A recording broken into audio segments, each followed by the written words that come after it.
It's Iowa State against the unbeaten and 6th-ranked Oklahoma Sooners here in Norman. Today's game presented in high definition by Phillips Televisions.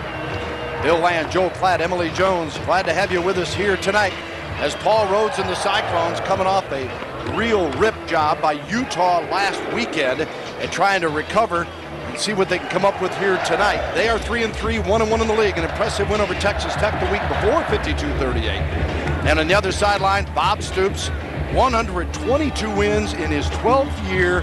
They're darn near unbeatable here in Norman as they are 69-2 in the Stoops tenure in this facility. Ready to kick it off is Mahoney for the Iowa State Cyclones. Grant Mahoney, 6 foot, 176-pounder, and Moses Madu, as well as DeMarco Murray, will be the deep men for the Oklahoma Sooners. This Iowa State defense will be tested right off the bat to see if they can get off the field against this high-powered OU offense. Another sellout crowd here as Oklahoma backing them in, trying to stay unbeaten into the end zone, and the touchback will bring it out for the Sooners to have it first and 10 at the 20-yard line. Landry Jones, the sophomore signal caller out of Artesia, New Mexico, who's thrown at a 64% completion rate and for 1,457 yards. How about the TD to INT ratio of 11-3? Done a nice job this year. Well, very simply, Coach Stoops said we're elated with how our sophomore quarterback is playing, and you can see why that 11-3 ratio. Murray sets up with him in the backfield. 1st and 10 Oklahoma. Wanting to throw on first down, and does to Broyles. He scampers out of bounds, just shy of the first down, as our starting lineup is brought to you by Phillips Televisions. And take a look up front for Oklahoma as the offensive line, Stevenson, Icard, Haber, Lubbock, and Mensick lead the way for this bunch. On this NASCAR-like offense, you don't have a whole lot of time to take time out for graphics because Oklahoma's going, sorry, truck, you'll just have to follow us because that's right. What was it Iowa State coaches were telling us? That they had 4 plays in less than a minute when they were tracking them. They really control the tempo. Jones completes it here and bumped out of bounds on the reception. It's not always about taking shots down the field. This is exactly what OU tries to do early in the football game. Landry Jones on the edge, getting it to his 2nd and 3rd receiver in the progression. Stills the receiver on that play. Jones quickly goes the other way to Broyles, and Broyles across midfield. And just like that, the Sooners are in Cyclone country. And over there is Wally Burnham, the defensive coordinator. 40 years in college football coaching. Got his hands full this week. 2nd and 4 for Oklahoma. Jones again rolls out. Stills has got it. First down, Oklahoma on the Sooners sideline as Leonard Johnson was covering, the junior from Clearwater, Florida. The tough part for these corners, Benton and Johnson on the outside for Iowa State, is you want to respect the speed of some of these great Oklahoma Sooner wide receivers, and yet they keep throwing short and just moving the sticks. 5 for 5 after the passing game start for Jones, and he hands it off here to Murray, and Murray quickly gets to the 39-yard line, and Rashawn Parker, senior out of Ponca City, Oklahoma, back in his home state, making the tackle. Just as quickly, they come right back out firing the Stills inside the 35. Johnson the stop here. Now Phillips Television, a quick look at offensive line we mentioned, and backs and receivers.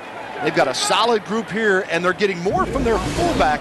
Millard is just part of that talented freshman group here.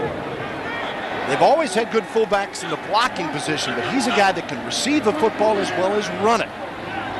In the football game here, 3rd and 1, and Millard, you got to keep your eye on him because he always has a crucial block. Tries to set one here as Millard trying to spring Murray loose. We'll quickly take a look at the Iowa State defensive group being brought to you by Phillips Televisions. The Cyclones allowing just under 30 points a game. Linebackers Klein and Knott are the tough guys up front in the tackling area. And there's a look at the secondary, and they go to work here as again the Sooners connect to Broyles, and Benton makes the tackle for Iowa State. Penalty flag late, thrown by the side judge. OU players clapping and a point over to the Iowa State direction.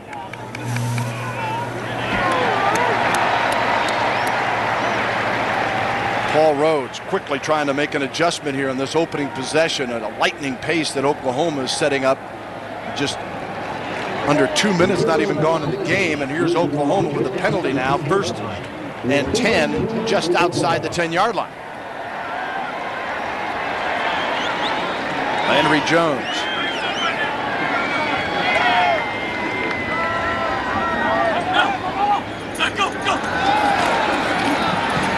Murray powers his way inside the 5-yard line. And that isn't something you always said about DeMarco Murray. He has become a complete back for this ball club. Well, and this is what I like most about him, is the one cut, getting north and south and gaining positive yards. They come right back to Murray on a 2nd down, and Murray is stopped near the 3-yard line. These two linebackers for Iowa State have got to have a huge game. Klein and Knott, they've played over 80 snaps in 2 straight games. Let's see how they hold up against the fast-paced Sooners. And Klein with 62 tackles to lead him, Knott with 58 coming in. Officials timeout here as an injured player. Morton, and they don't have depth at that linebacker spot. Well, Rhodes got to be concerned, any injury, but particularly there. Morton has returned tonight after missing some time, so getting back onto the field of play. And Wally Burnham told us this week, he said, we've got no depth, along our whole defense. We've only got a couple of guys up front in the middle of our defensive line. We don't have a lot of experience in the back end, and our linebackers are having to play every single snap and on special teams. Cyclones 1-1 in the Big 12. They lost in Kansas City to Kansas State in their conference opener before the bounce back against Texas Tech, 52-38. Jones, looking for 6. Got it! Touchdown, Oklahoma! Hanna, James Hanna.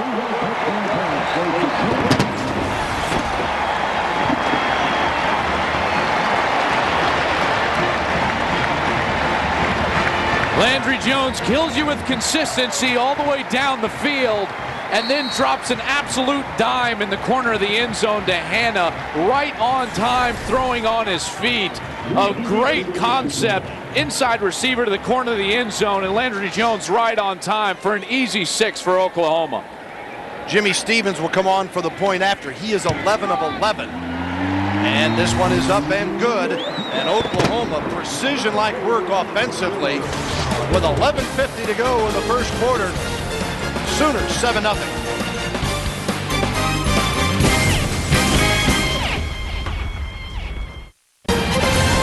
Hanna with the TD reception on a 3-yard toss from Landry Jones.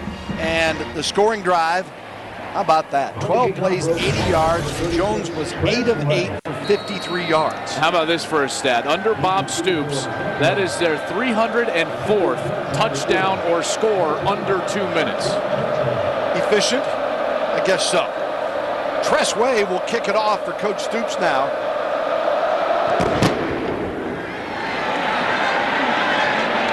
Iowa State on the return and bringing it right up the middle.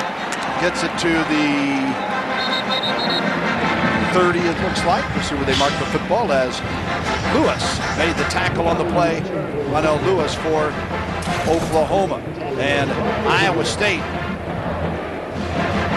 will come on with Austin Arnaud, the quarterback, 6'3", 230, the senior from Ames, Iowa. You see that 59.5 completion rate, the all-time leader at Iowa State. He has thrown for over 6,000 yards in his career and 37 touchdowns.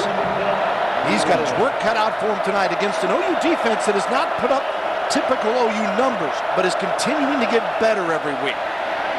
And the rollout here by Arnaud. Scampers out at the 34-yard line, picks up a couple. Frank Alexander making the play there.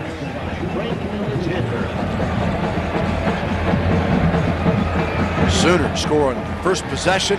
Iowa State now trying to bounce right back. Cyclones on the year, been averaging 328 yards of total offense per game. That's bottom of the Big 12. Arnott out of the gun. And the handoff, and nothing doing. A flag is thrown, though, as Robinson has tackled Stacy McGee in on the play. Holding, number 72 of the offense. It's a 10-yard penalty and replay second down.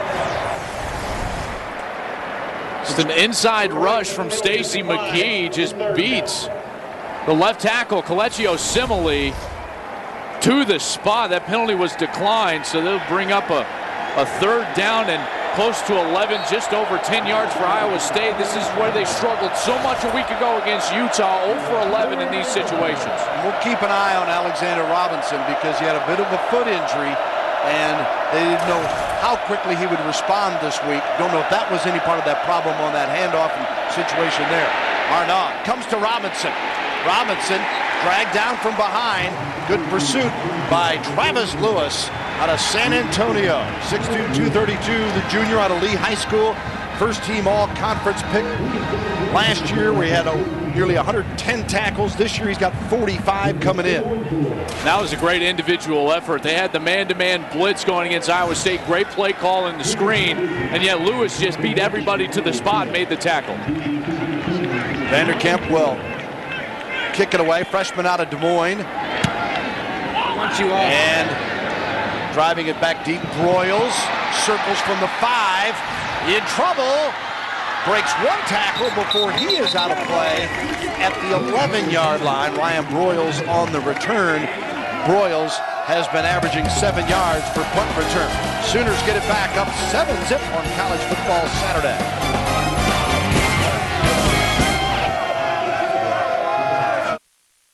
James Hanna touchdown gives Oklahoma 7-0 lead. They quickly stuff Iowa State.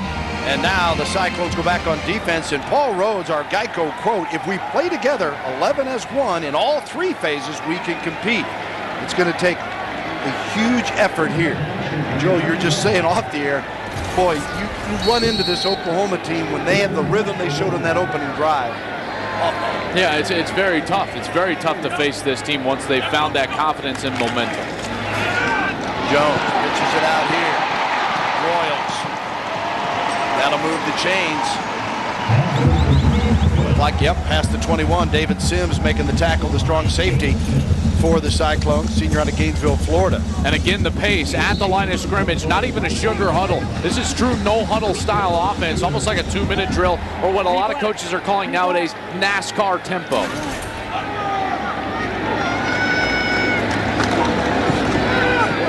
Fake to Murray. Broyles breaks a tackle.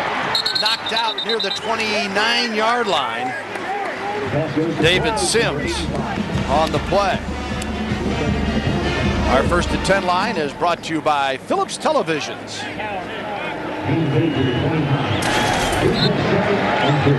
Second down here and 2 for the Sooners.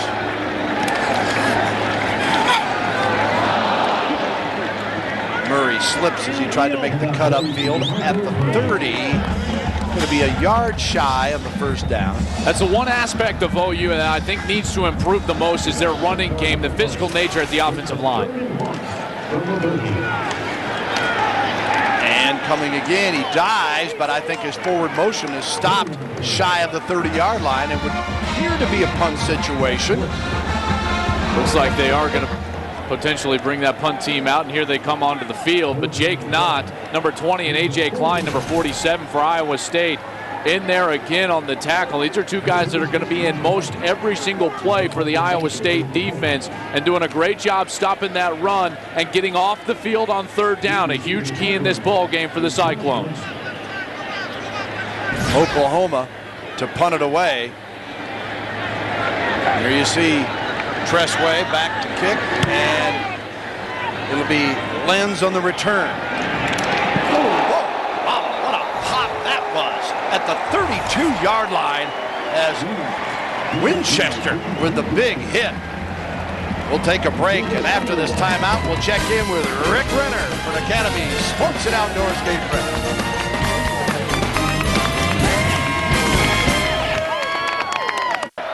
Iowa State gets a nice defensive series, and now they get it back with decent field position. Let's see what they can work with it as Jeff Woody gets the carry, and not much as Oklahoma answers defensively.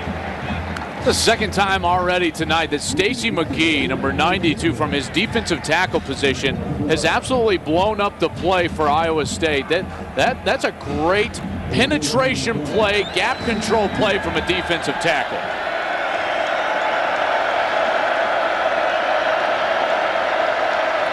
Second and 10.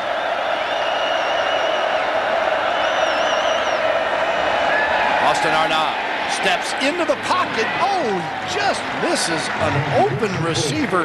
That's Darius Reynolds, who had found a seam. Phillips Television's bringing you the starting lineups, and there's the offensive line.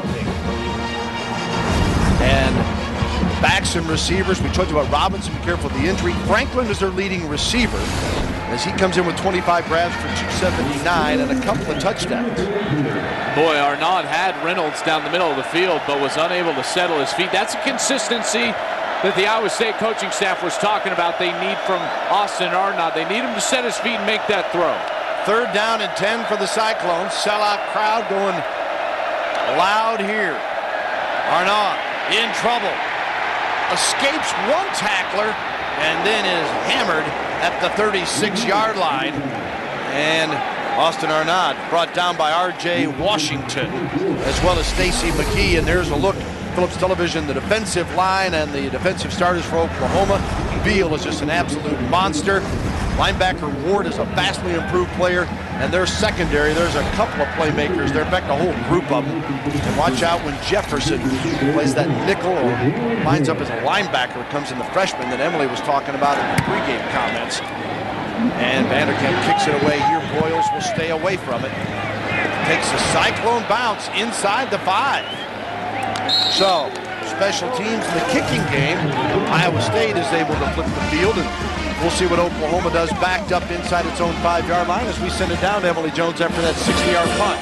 Well, guys, a bit of a shakeup here in Norman as they were preparing for this Iowa State game, and I mean that quite literally. On Wednesday, there was an earthquake, and the epicenter was 6 miles from Norman, Oklahoma. It was a, oh gosh, no, it's not happening again. It's not happening again. Is that your mic shaking? No, it's my cameraman having some fun with me. But it was a 4.6 to 5.1, depending on who you ask, magnitude. No serious injuries. Minor damage done, and Bob Stoops said he cleared all of his staff out from the offices because they're located under the scoreboard. They said they cleared everybody out, hung the pictures back on the wall, and got back to work with just in 5 or 10 minutes. Yeah, it scared a lot of folks around here that they're used to some nasty weather, but not earthquakes in this part of the country. You saw the thundering run by Moses Madu as he gets them out of the backyard of their own end zone almost, and now they get that up-tempo going again, and Landry Jones is just having a superb start to this ball game. It's 2nd and 2.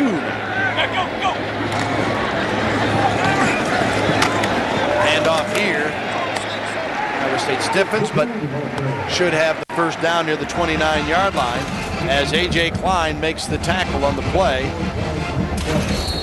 Also Latimer there, number 48, Jacob Latimer. Landry Jones, 11 of 11 for 79 yards.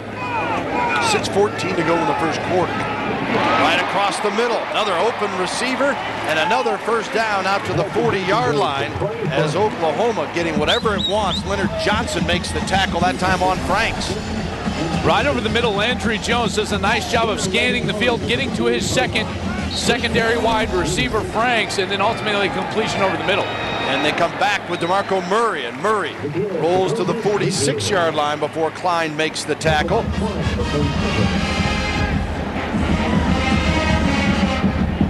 This is that pace that Iowa State is so concerned about. Those linebackers got to get off the field.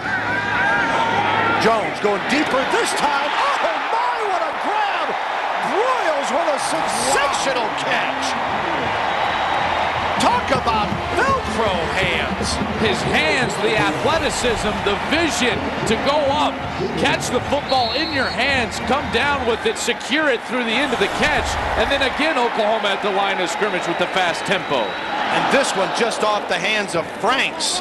But Ryan Broyles listed as a 37-inch vertical jump. Explosive guy, very explosive guy, and this was almost a back shoulder type of throw down the football field. Landry Jones, probably an ill-advised throw, but just the athleticism and explosiveness from Broyles was able to go up there and catch that ball for a big gain. 2nd and 10 for Oklahoma. On the 25 of the Cyclones with a 7-0 lead. Murray makes one miss, cuts it back up, and Murray stopped at the 22.5. Jake Knott, the tackler for Iowa State. A lesser running back, and this offensive line would probably be getting a lot of grief. And here's that catch from Broyles, just unbelievable to go back for the football, watching for it. That's great vision and anticipation, but even better hands from the wide receivers. That 34-yard pass play have set him up and quickly into scoring position again. 3rd and 7 for Landry Jones. Drills it right across, and tackle by Klein. Big hit by Klein. See if that brings on the kicking unit for a 4th down situation. And it will, and Iowa State doing their job early in this game defensively. The only worry for Wally Burnham, the defensive coordinator, has got to be the fact that they've been out there for a lot of snaps. Those snaps, that's going to continue to wear down this defense, but Oklahoma with a try now for points on the board, about 37-yard field goal. That's going to be Jimmy Stevens, going to be attempting this from the right hash as they're trying to get everybody on the field.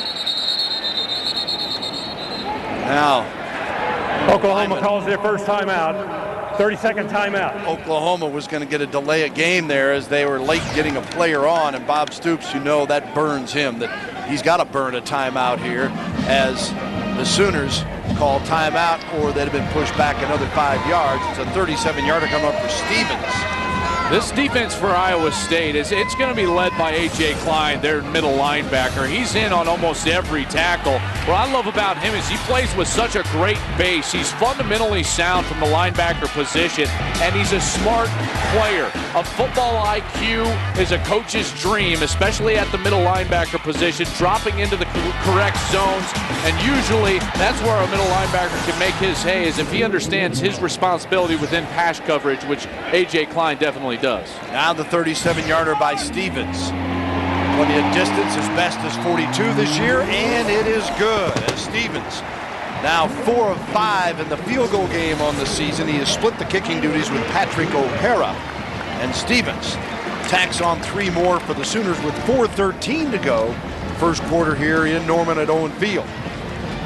Bob Stoops wants his young team to continue to develop as a football team. He knows they're explosive. They've had leads. They've had, in fact, 15-point leads every single game this season, but they don't know how to finish yet. That's the mark of a mature team. He's got to get this young, explosive team to grow into that mature finishing team that he wants, that can ultimately win championships. So this is a prime opportunity. Even though it's in the first quarter, you got 10 quick points, and your defense is going out on the field. A great mature defense is going to go out and get the football back for your offense right away.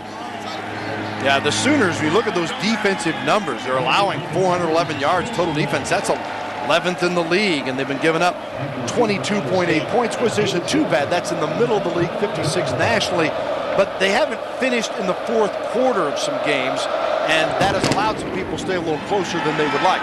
Way kicks it off here, and it's brought back by the Cyclones across the 30 and to the 31-yard line.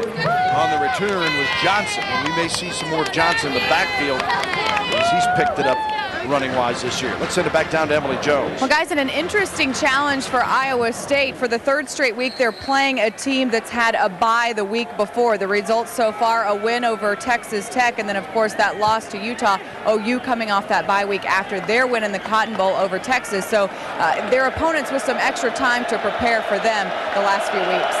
Yeah, thanks, Emily. not just the prep time, but the fact that teams after an off week are going to come back fresh and excited to play regardless of who the opponent is. And Johnson on the carry here, Chantrell Johnson, a freshman from DeLand, Florida. And look at this meat grinder of schedule. You talk about toughest in the country. Yep, there it is, and that's the current opponent record. You knew going in it was going to be tough, and it's lived up to it. Well, Texas Tech had a bye, and then last week against Utah, they were a top 10 opponent. Now you're on the road against a top 10 opponent that's 69-2 under their head coach in their own building. And next week, it's in Austin to meet Texas that just bumped off Nebraska. Johnson looking for an opening. It ain't there. Swarm tackling. Alexander and crew leading the way.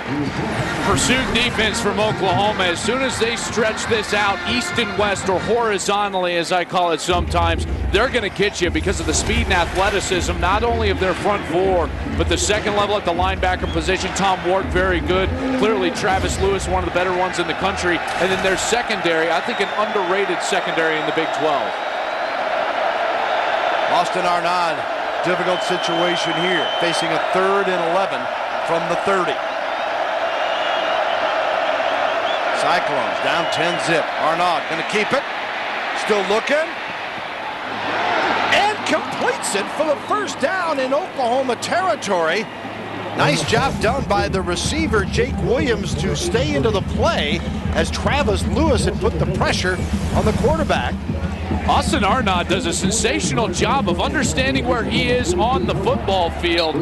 Very close to going over that line, the initial line of scrimmage, but ultimately completing that pass. That's exactly the type of play that Iowa State needs out of their quarterback to stay in this game. 23 yards on the pickup, and the Cyclones 1st and 10 at the 42 of the Sooners. Hand off to Woody. Stopped at the 40, picks up a couple. Tom Ward, redshirt freshman from New Braunfels, Texas, makes the stop for the Sooners. And Jeff Woody, a redshirt freshman for Iowa State. He's their power back. He's not going to necessarily make you miss, but he can run through arm tackles, so they're trying to set a little bit of a physical tempo here for the Cyclones late in this first quarter. 2nd and 8. Sellout crowd, 82,112 capacity here. And passing play picks up a couple. Carter makes the tackle on Colin Franklin. This is what's so difficult about facing Oklahoma, is that Carter, from his safety position, he's going to inch down before the snap, but then he just crashes down into that flat area. The reaction time from Oklahoma is always quicker than any other team that you're going to play as an offense, and that's what Austin Arnaud is dealing with right now. 3rd and 4 to 36.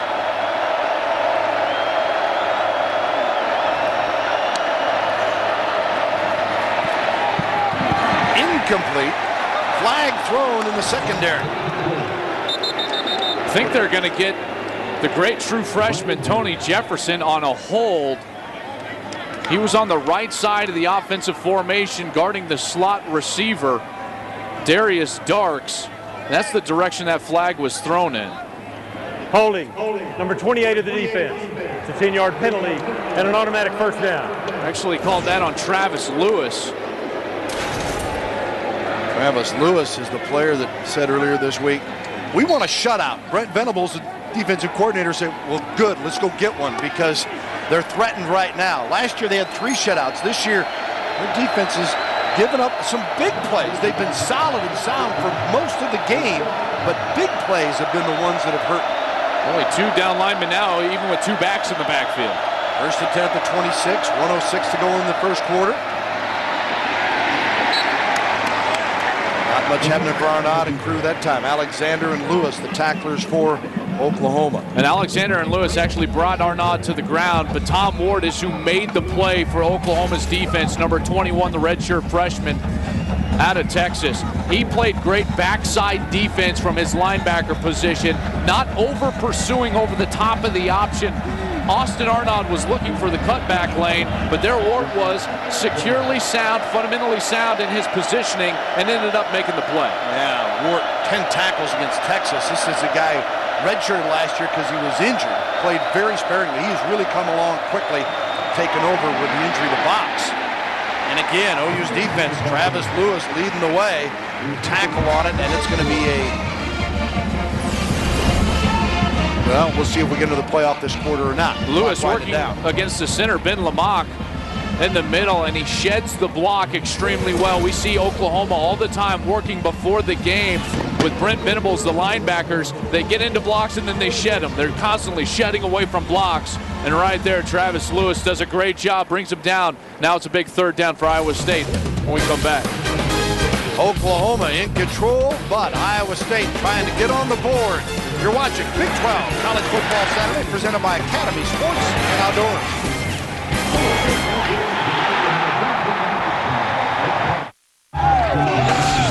Take a look at the Jack in the Box game summary as we bring you back on Big 12 College Football Saturday. Landry Jones, 14 of 15. Don't know what happened on that one pass. Joe circling 25 plays in the first quarter. Boy, on pace for 100 plays. That's exactly what Iowa State doesn't want to see. Their defense has played far too many snaps in the last two ball games against Texas Tech and Utah to go out there against probably a faster and more talented team than those two teams and be out there for that number of plays. All right, for Iowa State now, Joel, they're sitting at a 3rd and 11 on the 27. You don't get it here. You're talking, what, a 44-yard field goal attempt? And they line up with trips to the left side. Austin Arnaud, the quarterback. Loops it. Out of bounds. Trying to connect down there with Darius Reynolds. That's just a poor throw and poor execution from Austin Arnaud. There was not pressure in his face.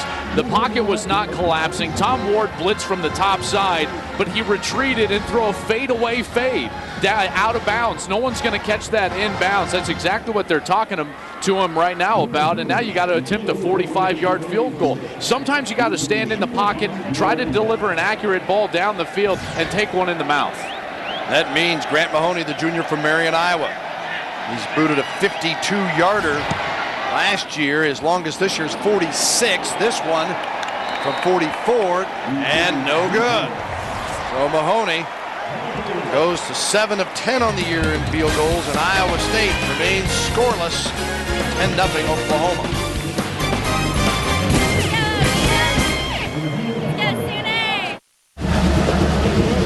Oklahoma with a 10-0 lead here, second quarter action. Big 12 college football, well, more next week, as well as outstanding action for the Pac-10 as well. Things all start with Iowa State in Austin, 11 a.m. Central against the Texas Longhorns. Arizona State and Cal from the Pac-10 is the sandwich in between, and then Texas A&M and Kansas will go at it up in Lawrence next Saturday night. Boy, the Aggies took a thumping from Missouri. Stays unbeaten. Big win for Missouri today down in College Station. There's Kansas wondering what happened after Kansas State mauled them in Lawrence on Thursday night.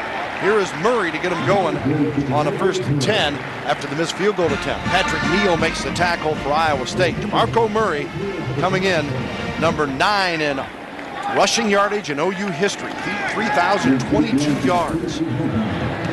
Broyles steps back to catch the football, has the first down, and that'll move the chains.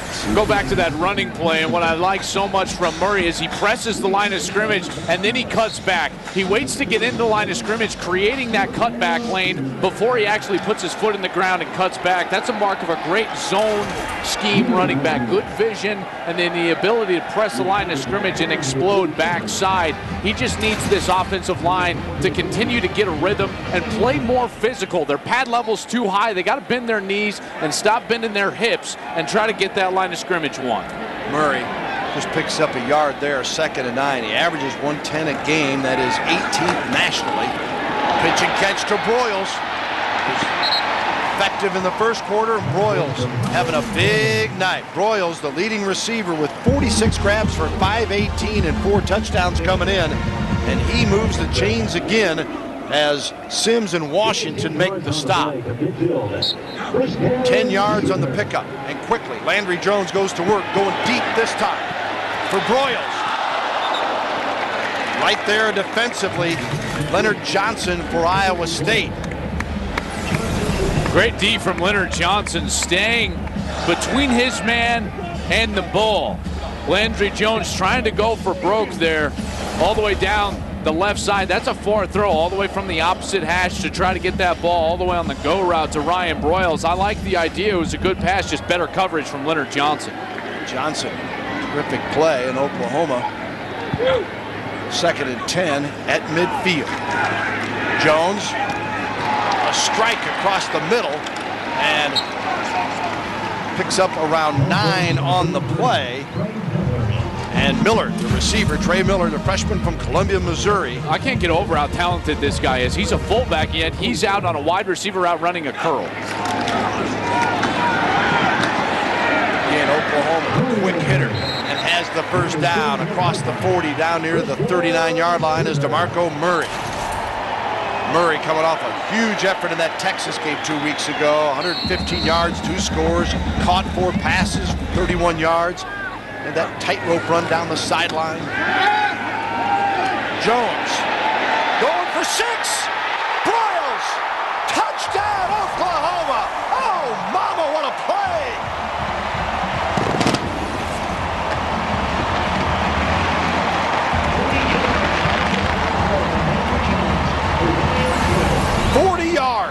Landry Jones off the big play action, good footwork, stepping away from the rush, and then delivering the ball high and down the field to Ryan Broyles, letting his speedy wide receiver run under it, and the concentration to go in there and retain that football through the end of the catch. We see some guys drop it once they hit the ground, but a great wide receiver, Ryan Broyles, hauls it in for the touchdown. What a sensational play for the Sooners. Broyles on the 40-yard TD reception, his 10th catch of the half. And Oklahoma tacks on the extra point. Sooners in control, 17-zip.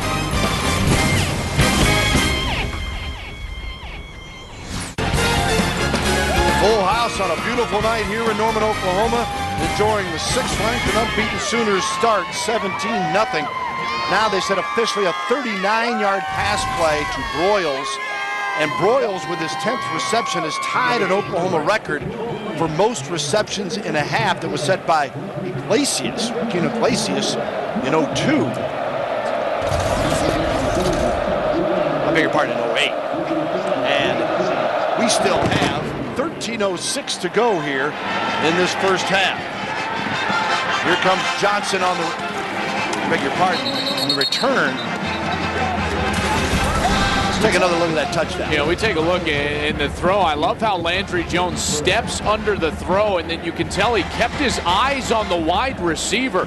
That allows the football to turn over. The nose of the football, you want it to turn down towards the wide receiver. As a quarterback, when you're trying to throw that deep ball, Ryan Broyles hauls it in for the touchdown. They're looking at Ryan right now over on the sideline. He possibly landed on the football just a little bit awkwardly. We saw it kind of up near his collarbone on the left side when he hit the ground. Well, they don't need that. They don't need any injury to that receiver. Sims, by the way, was the return man that time for Iowa State. Stand corrected. Hand off here, and A-Rob, as he's known, Alexander Robinson. He carries. Travis Lewis makes the tackle at the 32-yard line. Robinson looks healthy tonight. Yeah. You know, he was battling some ankle injuries coming in, but Robinson looks fairly healthy. He's cutting well. He's as explosive as I've seen him in the past, so this is somewhere they're needing to get him going right now to establish some momentum and continuity with their offense. Senior from Minneapolis, Minnesota, averages 4.8 a carry for his career, and he's at 2,800 plus yards. And this time, moving the ball forward toward the 38. Let's take a look at the pregame as he was testing out that foot. He was doing a few different types of calisthenic drills to test that ankle in the warm-ups, but he tested it out. He felt great. Told the coaches and the training staff, I'm good, full go. Don't worry about me. You give me the rock, I'll try to get it done. There's no doubt Iowa State. Oh, Arnaud was not ready for the football. Bounces right off of him. Quickly smothers it. That could have been a assassin. Miscommunication. Ben Lamont thinks he gets the snap signal, which is actually a hand signal that he watches for under his legs. He thinks he gets it. Arnott is looking to see if the sideline wants to change the play, and Lamont snapped the ball. Very lucky to retain possession for the Cyclones. Very fortunate. Lamont, senior center out of Cedar Rapids, Iowa. So glad that his teammate jumped on that one. Second down and long, and knocked out of bounds on the play is Williams as Devontae Hurst on the play for Oklahoma. And this is what is so difficult. You get behind the chains, and you don't want to just sit in the pocket because you know OU is going to tee off with those great defensive ends, Stacey McGee. We've seen him in the backfield with some penetration early in this game. And so they've got to roll the pocket. The problem is you can't get the ball down the field when you roll the pocket. Now you're still in the 3rd and 12, 3rd and 11 situation. Iowa State with 53 yards of offense at the moment. And Iowa State calls their first timeout. Cyclones trying to get on track, trailing 17-0. All season long, Champion Apparel will be showcasing the history and traditions of the Big 12 Conference. Tonight we highlight Oklahoma. Champion, it's how you play. Welcome back to Norman, Oklahoma. Who needs Superman when I've got Soonerman? Why are you guys pretending to? I knew they were going to get about it. Well, McDonald's is looking for the fan of the season. All you got to do is send your video to fanoftheseason.com for your chance to win $10,000 towards a fan cave and other great prizes. Just hit the website and enter today. And these guys have one message, and what is it? We would like to thank our mothers because we love them. How about that? I mean, it doesn't get any better than that, does it, guys? Better thank whatever parent or both that are funding your fun experience here tonight. The college experience. Arnaud trying to enjoy his and not right now, but wait a minute, he drills a receiver. He connects with Jake Williams, and that'll be a first down at the 45 of Oklahoma. Heck of a creative play by Austin Arnaud. For all the inconsistencies that Austin Arnott has played with early in this game, now you see the athletic ability and the elusiveness to get away from the great pass rush from Oklahoma and ultimately find Jake Williams down the field and move the chains. A critical first down for Iowa State, who needs points on this possession. 19 yards in the pickup, and that play is what probably drives the Iowa State coaches a little batty, because you see that incredible play. You're right. And say, yet sometimes just making the simple play, he'll overthrow a receiver or whatever. Well, we saw him earlier in the game on a 3rd down throw the fadeaway fade route and not set his feet, and it kind of left me shaking my head up here at why he would do that and not set his feet. And then the incredible athletic play to get out of the grasp of the OU rush and get the ball down the field for a first down. But that can be something that Iowa State needs to jumpstart this offense. They definitely need to move the chains and ultimately get points. Franklin, his second reception, and it's 2nd and 6 now for the Cyclones at the 41. Oklahoma still in control, 17-0. Jontrell Johnson going to find some kind of gap, and not there against Oklahoma as Fleming, the junior out of Arlington Seguin on Texas, makes the tackle. This is what's so tough from Oklahoma. From the corner of your screen, you're going to see the cornerback. That's not necessarily a blitz. That's him in a cheat technique. They used to run this versus us all the time. They cheated from the boundary corner, and as soon as he reads run, he inserts himself into the run defense, and there's no way the offensive line can account for him. He makes the play 100% of the time. And us not being the TV crew, but Colorado, Joel's days there with the Buffaloes. The flag game on Thursday. We ain't messing with these guys. Robinson with a reception and then tackle by Travis Lewis on the Cyclones sideline at the 38.5-yard line, still shy of the first down. Travis Lewis runs to the football as good as anybody in America from his linebacker position. His pursuit is really second to none. I think that's what separates him from several other linebackers. A lot of guys can do what he does between the tackle box, but what he does outside in the screen game, in the flat route, defending the pass, that's what separates him and makes him a great linebacker. He's about to move into the top 10 of OU's all-time tacklers. That's amazing. And number 10 is Leroy Selman at 335, and Lewis came in with 298. And remember, he's a junior midway through the season. Well, earlier when he was a freshman, He beat Brian Bosworth's record of 133 tackles with 144. 17-0 OU. Welcome back here in Norman with Oklahoma. 6th ranked and unbeaten, 17-0. And we've got 8:54 to go in the half. As Austin Arnott, big 4th down coming up for them. 4th and 4, 39 of the Sooners. See Austin 7-9. Total offense, Oklahoma 238, Iowa State 78. And the quick kick now, as he took it, boots it, and nicely done. Down near the 11-yard line where it is down. Well, Oklahoma's story tonight, we led things off with about their trio of stars, and Ryan Broyles and Landry Jones have hooked up, what, 10 times already? 10 times already in the first half. A lot of short passes on the outside early, allowing Ryan Broyles to use his elusiveness in space. And then we saw the down the field passing game, the touchdown on the post route. Broyles made a sensational catch there deep in the end zone. And also that vertical explosion, we saw him jumping and catching that ball over the Iowa State defender the play before. So Ryan Broyles really showing you the repertoire of his ability. Broyles, 10 catches, 131 yards. And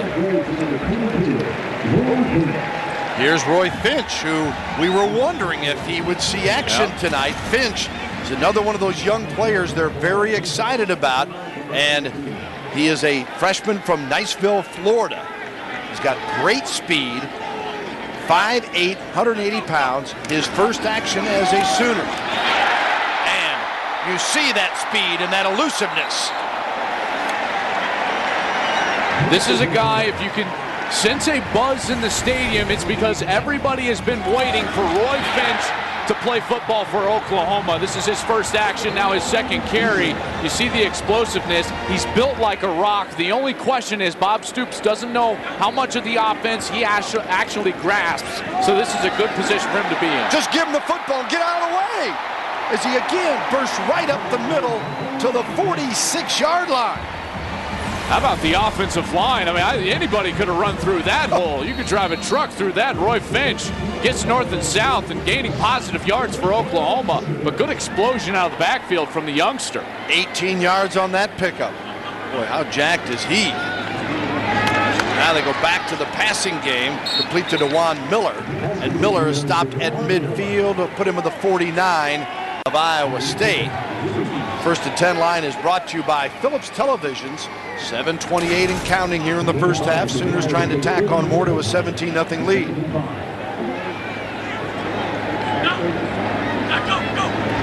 Landry Jones hands it off to Murray. Murray close to the first down. Looks like he's going to be a yard shy at the 45. It's interesting reading the articles out of Oklahoma all week. A lot of them talked about Roy Finch. A lot of buzz in the air from the Sooner faithful about Roy Finch. And I kind of wanted to sit there and call a timeout and say, hey, you still got DeMarco Murray. He's maybe the best running back in the country. You know, as far as a versatile back, he probably is. His ability to catch the ball out of the backfield. He blocks very well on the edge, and he's one of the best guys in between the tackles that you'll find. He's got some pretty amazing numbers considering the injuries that he has suffered over his career. You just knock on wood for him and the Sooners that he's able to maintain his health, because he really is a complete back. Here's a look at Finch, the freshman who came in at 3 carries, 35 yards. First down on that one, and now look out. Murray shows you that power and the speed and the balance. Oh, and he nails our cameraman as well. Dave says, I'm all right, as Leonard Johnson made the tackle. Flag is thrown as well. Murray, we just talked about his versatility. We see the power and the speed, the combination. Let's hope our camera guy, Dave, is okay. Personal foul, grabbing the face mask on the defense. He's laughing about it. Did Dave get that foul? And it's a first down. Was that a personal foul on him for making a tackle? As he puts the camera back together. It was him. It was a face mask on Dave. Just the 5-yard variety, though. Don't worry. He can take a hit. Right back up. Here's Oklahoma again. 6:08 to go. First and goal from the 7th. Landry Jones to Murray. Murray keeps pushing. And flag thrown again. Let's go back and take another look in your living room. Fade to black. Attaboy, Dave. Oh, the workman's comp. I can see it now. How's that back? Oh, wait a minute. The last play, Oklahoma, illegal formation. That's going to push the Sooners back outside of the 10-yard line. Now they're going to be back at about the 12. Bob Stoops just absolutely giddy about the young talent here in Norman. I mean, they've got a lot of it. Emily did a great job touching on that in the open. Roy Finch, another guy getting his debut for the Sooners here tonight. Tony Jefferson, probably been the biggest contributor as far as a true freshman thus far this season, along with Trey Millard. First down, and this time Murray gets inside the 10, down to near the 7.5. Jake Knott. Jimmy Reeves, the stoppers that time for Iowa State. Let's remember, DeMarco Murray has 55 touchdowns in his career, just too short of Steve Owens' OU record of 57. Landry Jones delivers. Broyles, did he get over? He tried to hang the ball over the goal line and did not get in. Broyles does the correct thing, reaching for the goal line, but his knee is down. That's a great shot. He is short. Clearly, he's down. That ball is not a fumble, but short of the goal line. But this sets up well for DeMarco Murray. Yes, it does. Murray, 9 touchdowns on the ground this year, 55 in his career, and a handoff. And it is a touchdown, but it is not Murray, as Oklahoma takes it in with Millard, the freshman fullback, and he gets his second touchdown of the year, his first on the ground. And another true freshman, and this guy has also been a huge contributor for the Sooners, and the ability to run this trap, the fullback dive from that position and get the tough yards. 3rd and 1, 4th and 1, inside the 1 on a 3rd and goal. Millard is a guy that they're absolutely excited about. One of the most talented fullbacks maybe in college football already as a true freshman. Here's Jimmy Stevens for the point after. Right in the middle. And Stevens stays perfect on the season in PAT. Millard out of Columbia, Missouri gets the touchdown, and how about that? 4 out of 5 possessions with points for Oklahoma, including 3 touchdowns and 2 drives of 80 and 89 yards. Just the number of plays there, you know. Horses are getting tired. Jake Knott, A.J. Klein from Iowa State, they're getting tired. They got backups for the Schooner Wagon? They don't have backups for the horses, and Wally Burnham doesn't have backups for the Cyclones either. No. You know, they're very thin on the road, trying to find answers to stop this Oklahoma offense. But right now, Oklahoma's offense is playing extremely well. The one missing link that I saw from film was their inability to really just grind it out with the running game. What did they do in the last series? They opened it up with Roy Finch. He got the ground game going up to the 50-yard line.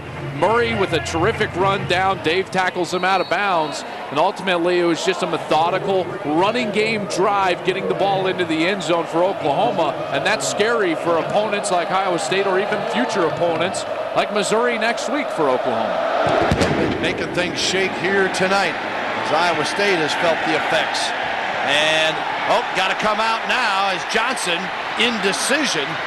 Then he quickly burst to nearly the 20-yard line. Shows you some of his speed after he finally made the decision to come out of the end zone.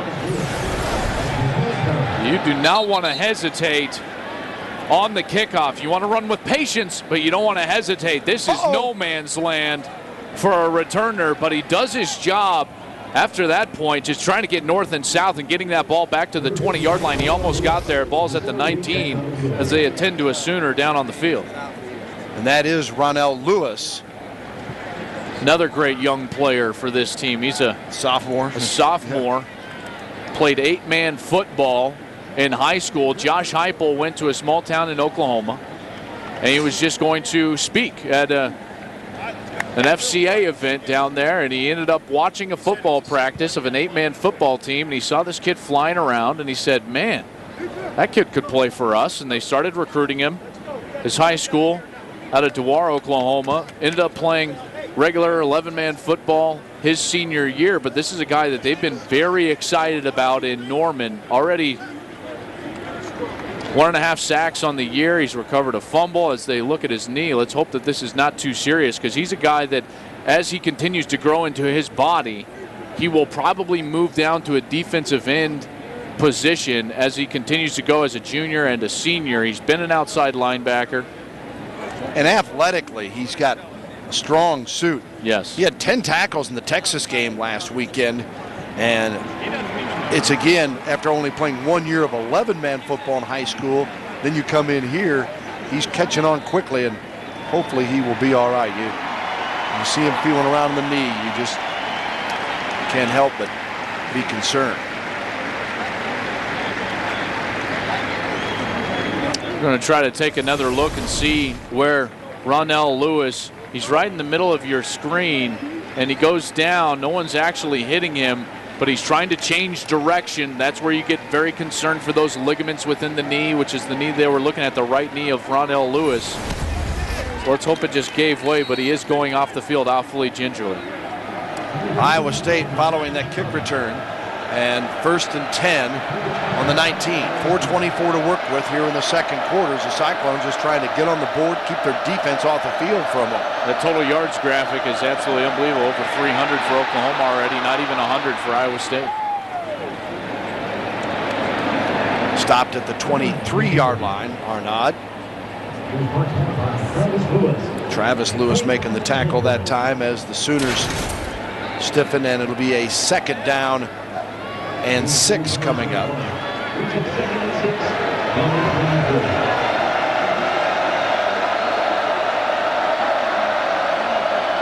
Arnaud, one back with him in the backfield, 2 wideouts to each side. Oklahoma showing blitz. Arnaud delivers quickly, and Franklin will move the chains out across the 33-yard line. And good recognition from Austin Arnaud. He sees that this is cover 1, man-to-man coverage, and Tony Jefferson's just too far off of Colin Franklin, the tight end. It's an easy hitch route, take what they give you, and then run after the catch. Good execution from Iowa State. Freshman Tony Jefferson, the tackler for the Sooners. 1st and 10 at the 33. Handoff up the middle. Johnson spins, whether Robinson, and now goes to the 41-yard line of Oklahoma before Beal gets the tackle. There you see some of the ability of Alexander Robinson. Yeah, and he's got great ability. 10 career 100-yard games for Alexander Robinson, and a terrific spin move late in the secondary on Jonathan Nelson, the safety for OU. But you see the type of ability that this senior from Minneapolis has. 24 yards on that run. Iowa State in OU territory.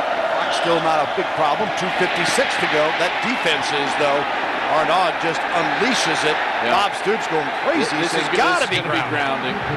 He wasn't out of the tackle box. He didn't throw it past the line of scrimmage. They're going to confer, drop the flag, and here we go.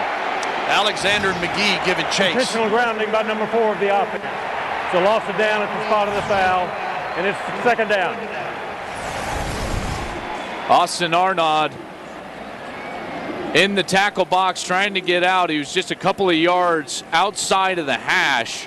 Normally you got to get close to midfield. If that ball is snapped on the hash, you got to get close to midfield for them to actually say, yeah, you're out of the tackle box. Plus, he threw it behind the line of scrimmage, which is another no-no for a quarterback in the grasp of a defensive player. So it's 2nd and 20 after the intentional grounding. And Arnaud keeps the football, needs a block.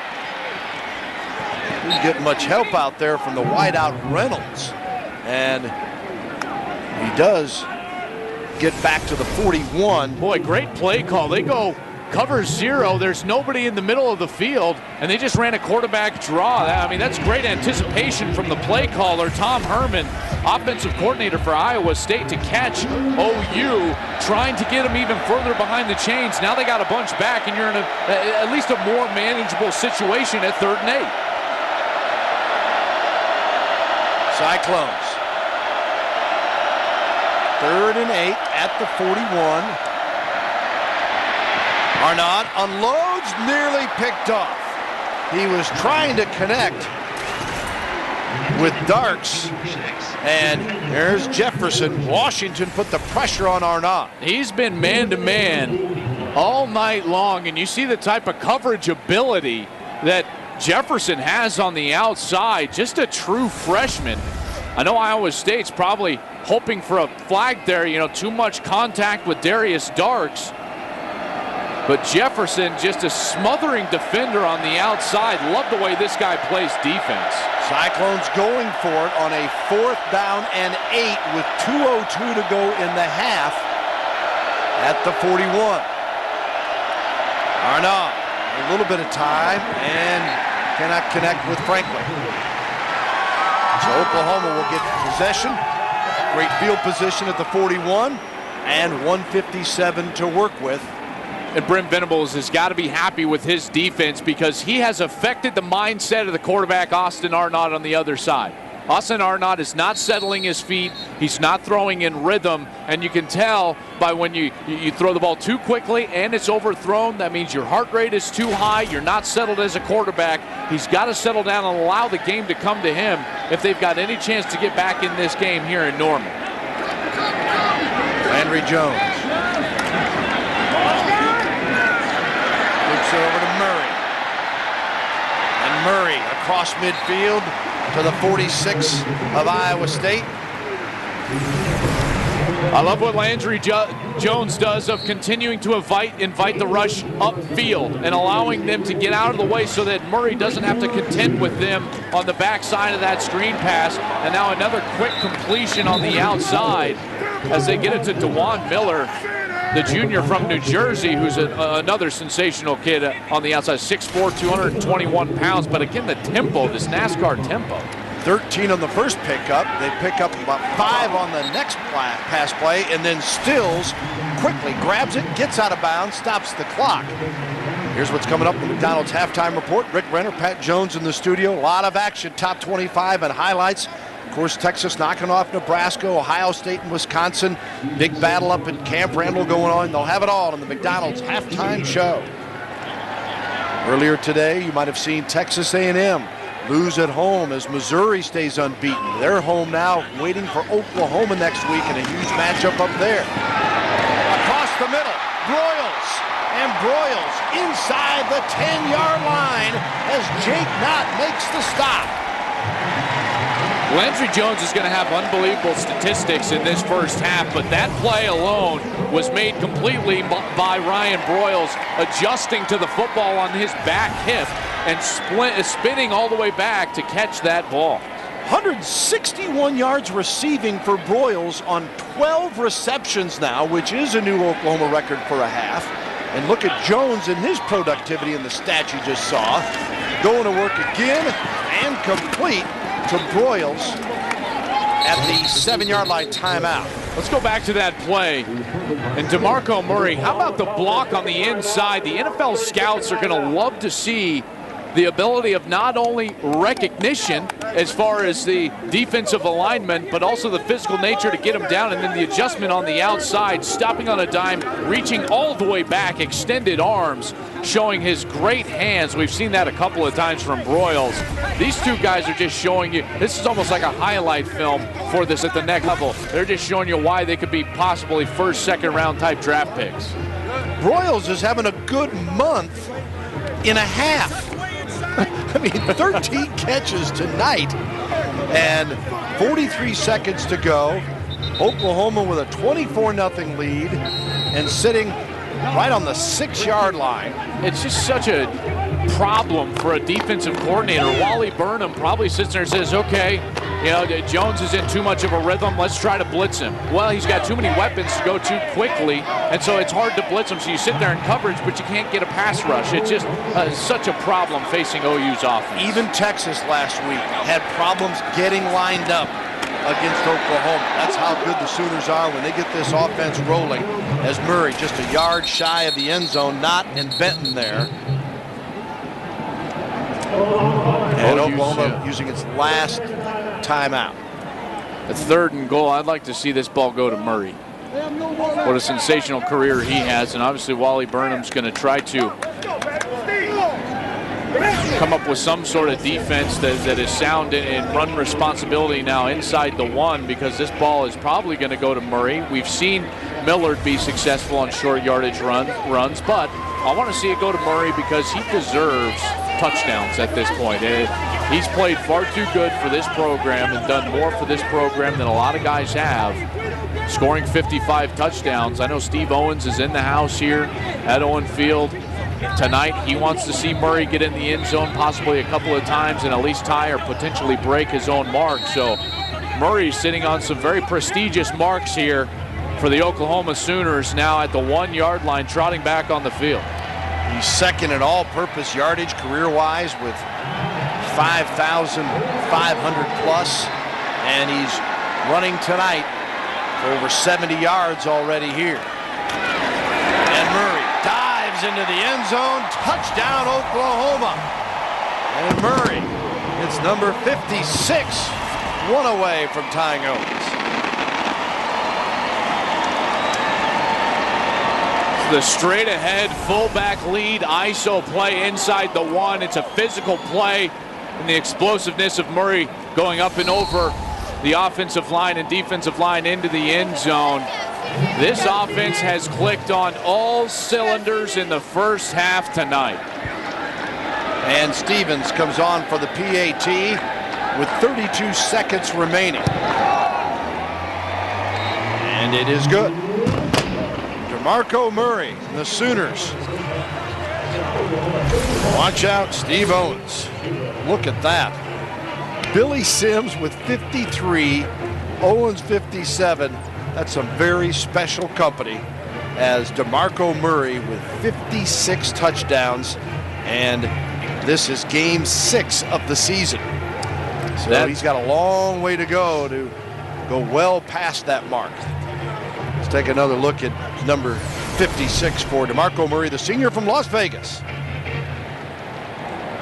You got to have a back with a nose for the end zone, and Murray definitely has that. He also has the strength and the awareness to hold on to the football. We see a lot of guys go up and over the top, but a lot of them lose the football. You know, it takes great strong hands and the awareness to keep the football away from the defense and the correct arm to hold on to those footballs there inside the 1-yard line. Murray already a touchdown here tonight, getting to that 56 number. You know that in the back of his mind, he'd love to get that, but he's a team-first guy. He works hard. He's one of their best practice players for Bob Stoops, along with Ryan Broyles.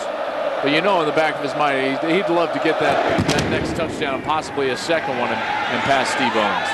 Here's Johnson on the return from the goal line to the 20.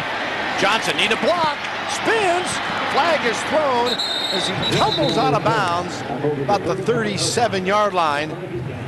Might be a face mask. We'll have to wait and see for the call. And speaking of Murray, he's already had 4 100-plus yard games. He had that 208 in the opener against Utah State. Personal foul, grabbing a face mask by number 43 of the kicking team. It's a 15-yard penalty, and it's a first down.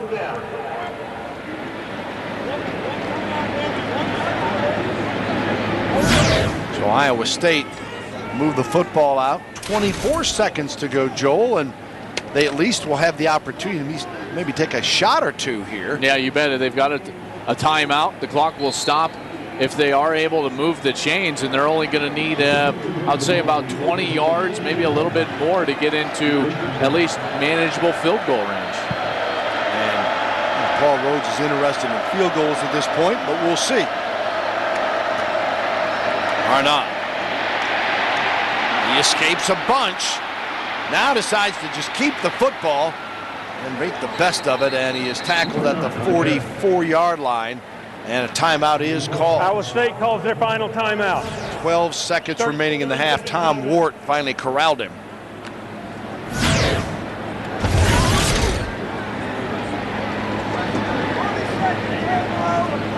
And it'll be second down.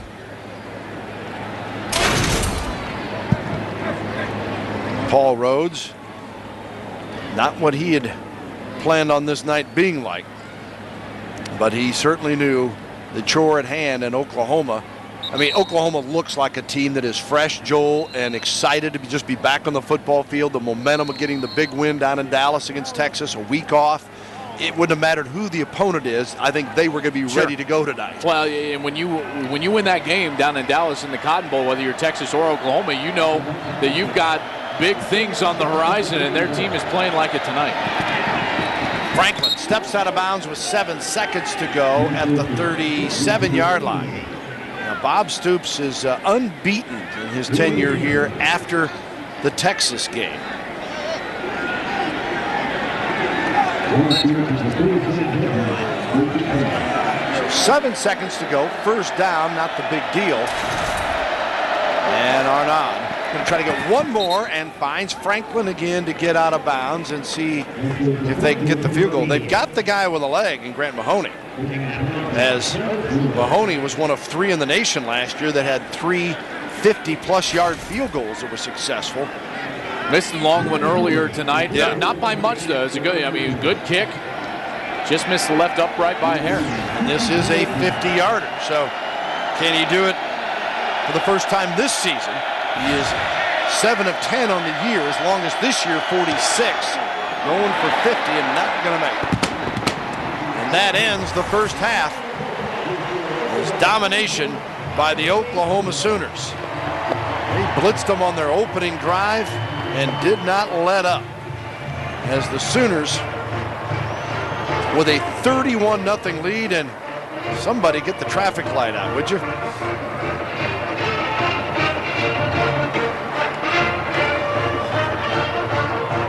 Paul Rhodes stopped to briefly do a radio interview with the Cyclone Network. It looks like he's actually commenting on the traffic jam.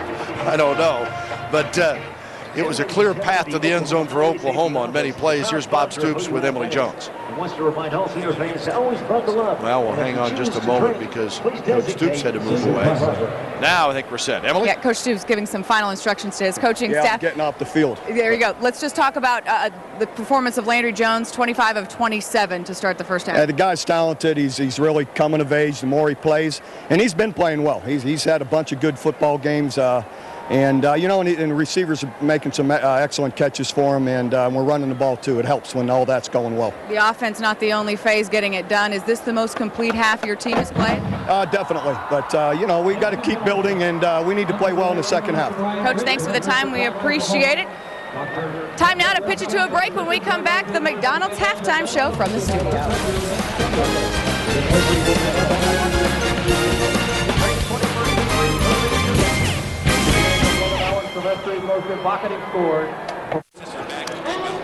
Welcome back to Norman, where homecoming is a success halfway through with Oklahoma, a dominating first half performance, 31-0, the halftime lead. We're glad to have you back with us here, Bill and Joel Platt upstairs. Well, Oklahoma can't spend enough superlatives, if I could spit it out, because they have just been almost perfect. They really have. And let's start with Landry Jones, because he almost was perfect. Only 2 incompletions. He was 25 of 27 for 248 yards and a couple of touchdowns. It started early. I love the way that they gave him an ability to get settled in this game by the short throws on the outside. And then he began throwing the football down the field. Once they had softened up that coverage, I thought he played his best half of the season. That goes without saying. But he played his best mechanical half of the season as well. Great feet, throwing on balance and on time. You see the big 3 for OU. Ryan Broyles, a huge night so far. 13 catches for 165 yards. And DeMarco Murray, with that 1 touchdown, draws himself within 1 of Steve Owens for the OU record. He's got 56 touchdowns now in his career, just 1 shy of the 57 that Owens had in his career here with the Sooners. So the Sooners getting set to kick it away. Iowa State will receive this kick, but that offense no doubt wants to get that football back as soon as they can, because there's a lot of guys on record-setting paces here tonight. Ryan Broyles already in the first half ties his own OU record with 13 catches. And Academy Sports and Outdoors with a look at those first half leaders, and the three guys that we spotlighted before the game in Oklahoma still jacked as the kickoff by Way goes out of the end zone. And let's send it down to Emily Jones. Well, guys, I talked to Paul Rhodes on his way out of the locker room. He said he's got to get that Oklahoma offense out of rhythm. Somebody's got to make a play. They've got some penetration and not let Landry Jones just pick apart that defense. As far as his offense is concerned, he said we've got to finish drives. We've gotten into their territory, and then we've shot ourselves in the foot by making bad plays or picking up penalties. So it's a matter of getting the OU offense out of its rhythm and getting into one of its own on offense for the Cyclones, guys. Thanks, Emily, and we'll see what Iowa State can come up with on this opening drive as they get it 1st and 10 from their own 20, and most of the 81,000 plus coming right back into the stadium to cheer on their guys. And incomplete to Robinson, the intended receiver. Our first half stats: Oklahoma total yardage 250 more than Iowa State. But I think the big stat is the one that's not even on there, or excuse me, the plays 50 to 32. 50 snaps in the first snap. That is playing some fast football for Oklahoma. Well, they had 25 each quarter, didn't they? Remember the end of the first period we're looking at, they had 25. Stayed right on that pace. Yeah. Here's Robinson. Cuts it up forward and then stumbles just a bit. Travis Lewis makes the tackle. Quentin Carter also there. Iowa State possessions. They had 2 missed field goal attempts and not much else to work with this evening when they had decent field position on 3 of the possessions. Decent field position and the drives, the 9-play drive, 2 9-play drives and a 7-play drive. Those are the drives that Paul Rhodes is referring to when he says we have to finish better, and he's looking for his senior quarterback and senior wide receiver to go out there and play a more consistent half in this second half. Arnaud got a little time and delivers, and so does the secondary as Quentin Carter hammers Darius Darks, but Iowa State gets the first down and moves the chains, and you see Carter's the one that's holding his shoulder after 11-yard pickup. Yeah, it was a great body control catch from Darius Darks across the middle, adjusting to the football, thrown behind him by Austin Arnaud, but Carter's still holding his shoulder. He was taking a knee, and now he's going to have to come out of the ball game. And Carter with 2 interceptions, and one of them versus Texas.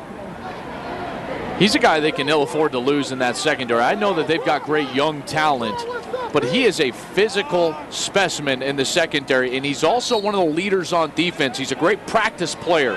And trust me, when you got young talent, it's great to have young talent, but you've got to have guys, and Brent Venables has them, that are seniors and that they practice well to set the tempo for the young players. And Carter, a senior out of Las Vegas, and a guy who was a second-team All-Big 12 pick last year.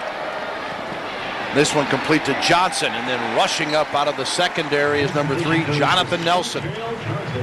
Came in with 37 tackles on the year. Jonathan Nelson did not have his best game against Cincinnati, but he rebounded against Texas. He played extremely well. And now what we see is a very good form tackle from Jonathan Nelson, bending at the knees, not allowing the outside arm for the Iowa State Cyclones to get free. Coming up, that's great support defense.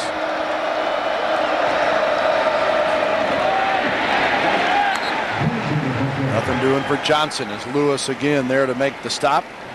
Travis Lewis, a tackle machine. Travis Lewis, even when there are blockers on him, he's able to make plays. That is a prototypical linebacker type of guy, a great mentality, loves to get in the middle of every single play. 11 tackles tonight. He's flying around the football. 3rd and 10 at the 34 for Arnaud.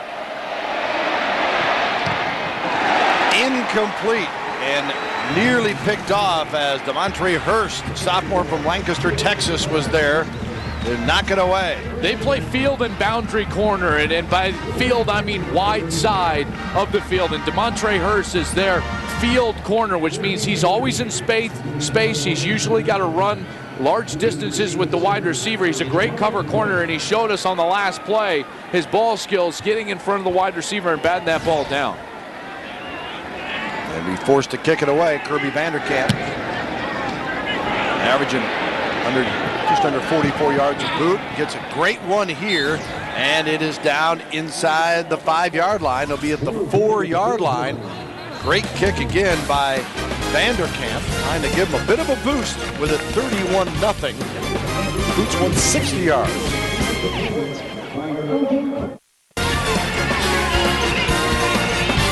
Cyclones and Sooners, second half action in the Big 12 with 12:23 to go in the third. Oklahoma starts from its own 4-yard line. And in the end zone, it's Landry Jones handing it off to DeMarco Murray, and he bursts right out across to the 11-yard line. Jake Knott makes the tackle for Iowa State. As you look at the first half possessions for Oklahoma, scoring on 5 of the 6 possessions in their 50 plays. Here's Murray again. Well, that nice little deficit that Iowa State thought they built up with the kicking game. Murray, 2 carries. Okay, now it's out at the 20. Well, now what do you want to run? When you're inside the 5-yard line, it's called coming out. You got to get 2 first downs. There's the first one. You got to continue to move this football out in middle of the field. Landry Jones just been incredible. Rattery makes the reception and breaks a tackle and goes into Iowa State territory before he's shoved out of bounds at the 41. Benton there to stop maybe a touchdown. And the former walk-on tight end runs a terrific route, getting open, finding the hole of the defense, and then getting back to the quarterback, giving him his frame. Landry Jones, accurate as he was in the first half, comes out even rolling to his left, delivering that football to Rattery, and then the physical run at the end of the run. That's what I would love to see if I were a coach, is my tight end, my fullback, my running backs, my big wide receivers punishing the defensive backs anytime that they can get a chance. A 40-yard pass play as Rattery making the most of it, and you're looking at Ray Parker, who was the down player and had a medical hardship redshirt season last year because of a knee injury. Still has troubled him some, and the co-captain is helped off the field, and he's an Oklahoman as well, so you know he definitely wants to have a good performance here tonight.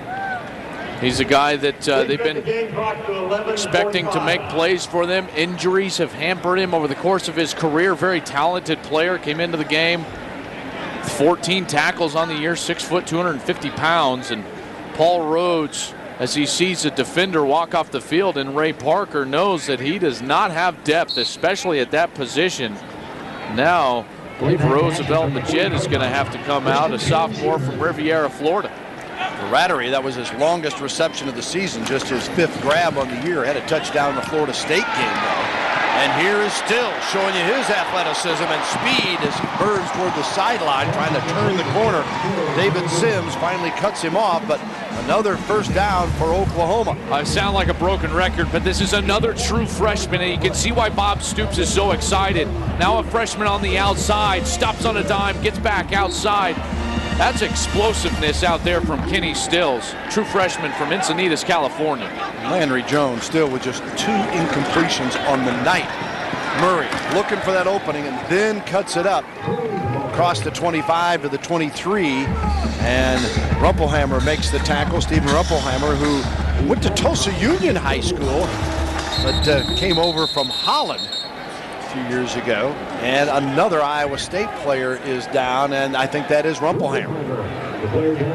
So a couple of the Oklahomans getting hurt on back-to-back plays for Iowa State. He's their best inside defender as well. 6'3", 280, a junior. Born in Holland, moved over in his high school days here to Oklahoma, and then ends up at Iowa State. And remember, the Iowa State coaches this week, Joel, were talking to us a little bit about just the fatigue of having to play the level of competition. Remember, they played Iowa, of course, at non-conference. Had that early conference game. You come back, they beat Texas Tech. Utah comes in, the number 10 team, knowing what's ahead next week as well. That they haven't had that off week to kind of heal up a little bit, and when you're thin anyway, it's just a perfect storm in a negative way. Especially when you got guys that are tired, that's when they get hurt, you know, and I'm not talking about tired just within a series. I'm talking about weeks upon weeks of playing defense. And Oklahoma comes right back on the ground. This is Roy Finch, who saw his first action in the first half and was impressive, and Klein makes the tackle. Finch, in his career in his high school in Florida, 626 touches, 6,433 yards. and Explosive 70 player. touchdowns. Explosive player. This is the perfect opportunity for Bob Stoops to get him some more touches here at the college level. Rushing yards, Oklahoma dominating the line of scrimmage tonight. 160 yards on the ground. Some of those at OU kind of comparing Finch to maybe a Darren Sproles type. A great K-State back, of course, in the NFL now. Here is not making the stop on Finch this time. Finch would have been playing earlier this year, but he actually hurt his ankle in fall camp. That's the only reason that he hadn't made his debut yet. Some would ask, well, why do you need to play or burn a red shirt from Roy Finch if you got DeMarco Murray? Well, hey, DeMarco Murray's going to be in the NFL next year, and you're going to have somebody with experience and some snaps under their belt to go in there and fill in for him. So that's why Roy Finch is getting time here tonight. Pass just uncharacteristically, particularly tonight, behind DeJuan Miller. Yes. Jones now 27 of 30 for 302 yards. If you rush a slant throw to your left shoulder flies open. Normally you throw it behind him. You got to set your feet and throw it balanced. Drops this one off. And here's Murray. And Murray dives into the end zone with touchdown number 57. He has tied Steve Owens.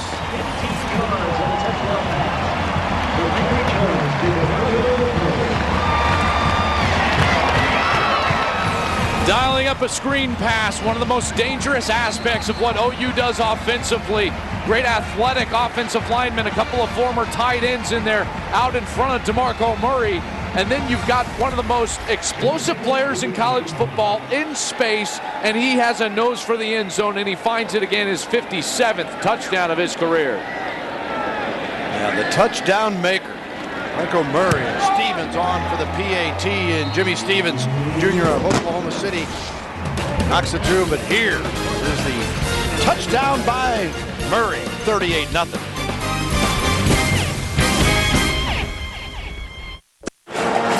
Welcome back to Norman, Oklahoma, and this a very special game for the Oklahoma Sooners because there are some very special spectators in the house tonight. This is a very special program for the Oklahoma Sooners. These kids got the ultimate treatment today. A tour of the OU locker room. They got to try on equipment. They got their picture with some players.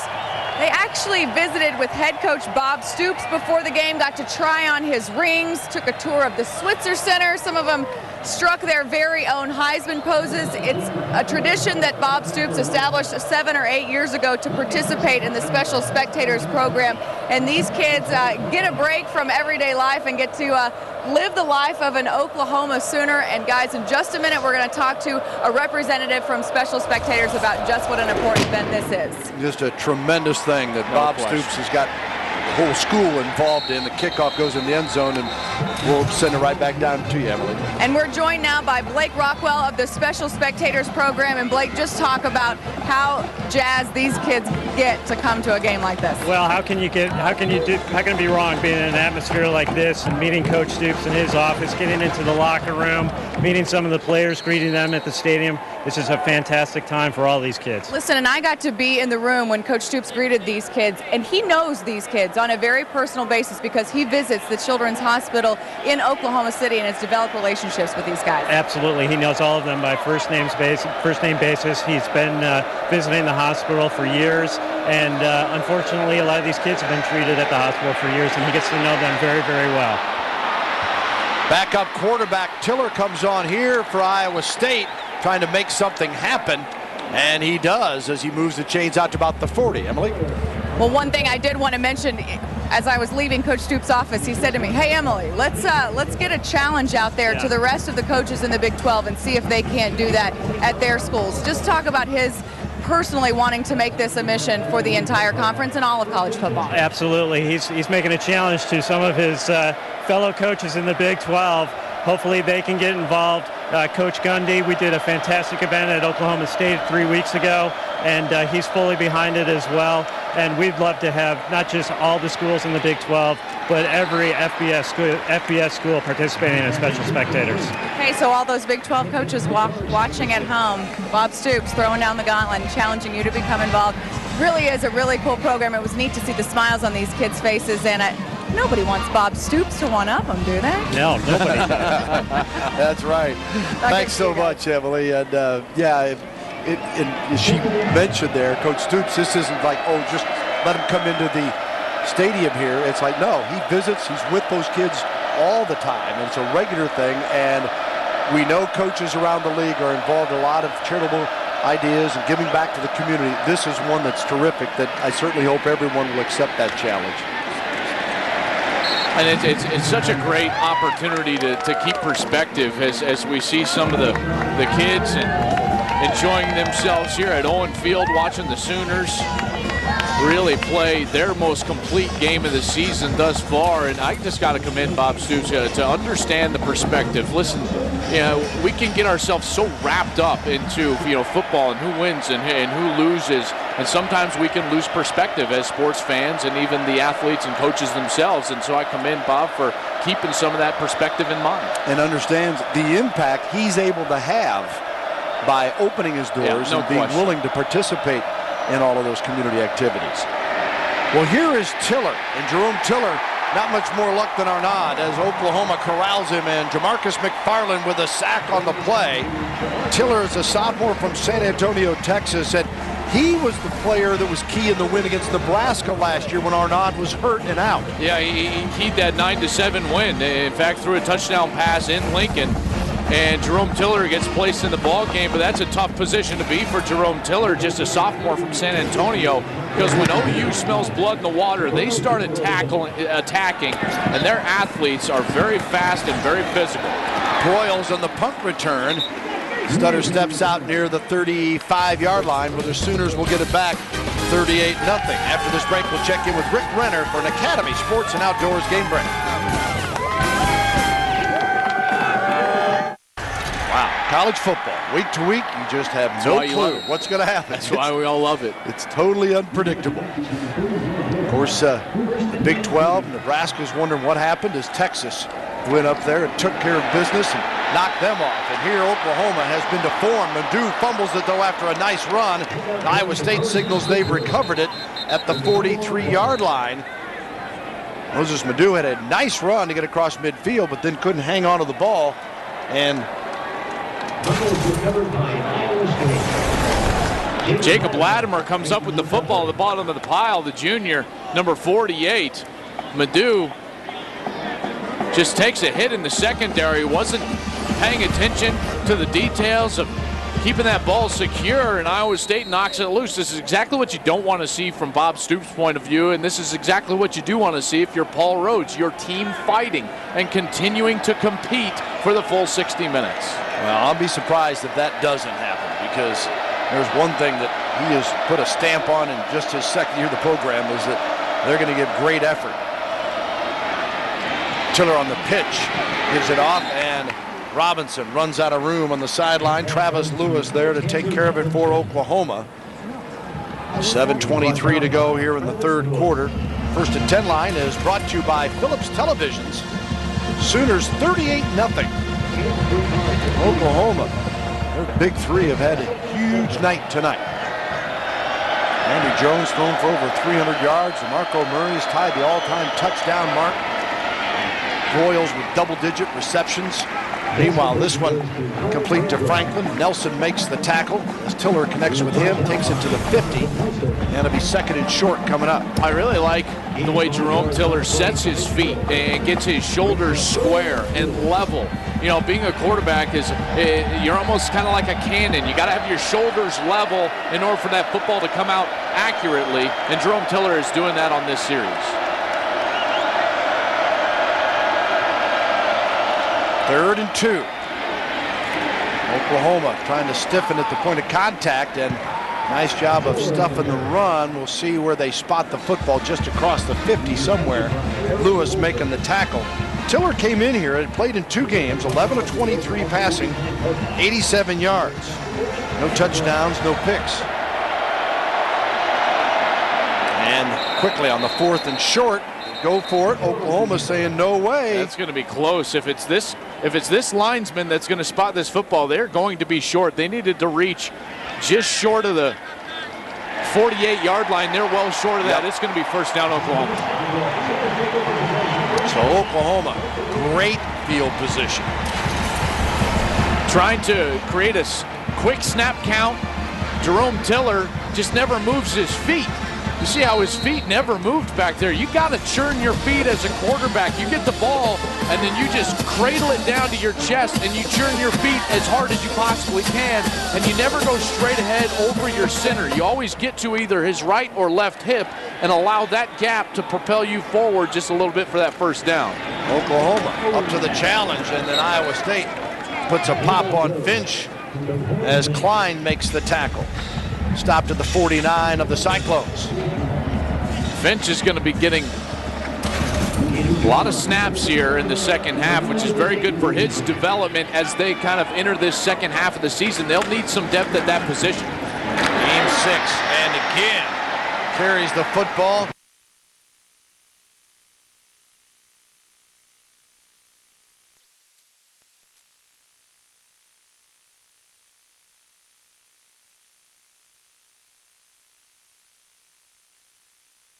Snap this ball.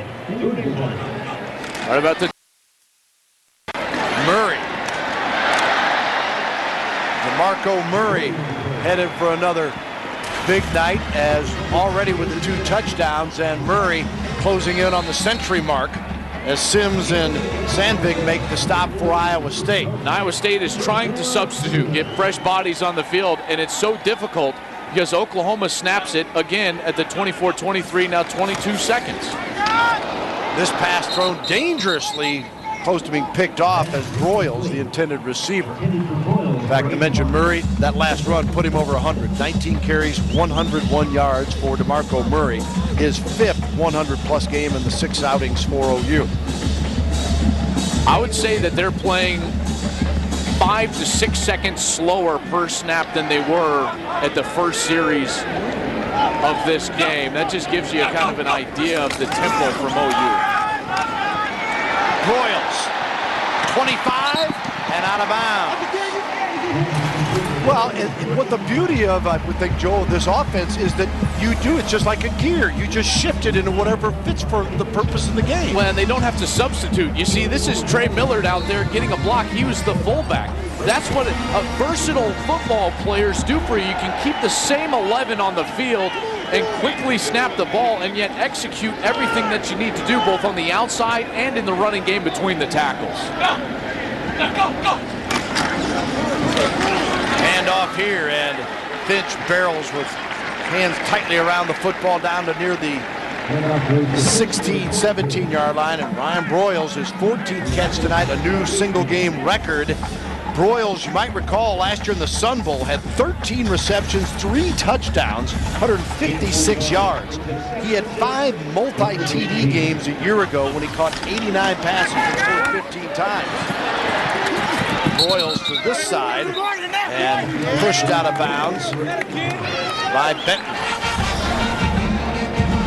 Broyles just on a lateral bubble, and what we used to call this was bazooka when I played. And if you actually call a run play, the wide receivers run the bazooka, and then the quarterback chooses between the run play and the bazooka whether he's going to throw it or hand it off. And the beauty of it is the lineman can go downfield because you're throwing it behind the line of scrimmage anyways. Broyles' 4th game this season of double-digit receptions. Finch is tripped up at the 11. 3:50 and counting here in this 3rd quarter. Oklahoma comfortably ahead 38-0. Bob Stoops 69-2 here in Norman. That's an unbelievable record as OU quickly snaps it for a quarterback sneak. And that's exactly what I was talking about. What Jerome Tiller did not do for Iowa State on his quarterback sneak, Landry Jones executed perfectly for his quarterback sneak. He gets to the right hip of his center, Ben Hayburn, and he continues to churn his feet. There's always pockets or bubbles in the defense. You got to find that as a quarterback when you call the sneak. Find it, churn your feet, get the first down. And they do at the 10, 1st and goal. Murray breaks a tackle. Murray going for the record to the end zone. Touchdown, DeMarco Murray.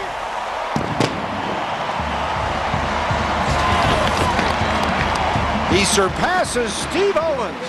the all-time touchdown maker in Oklahoma history.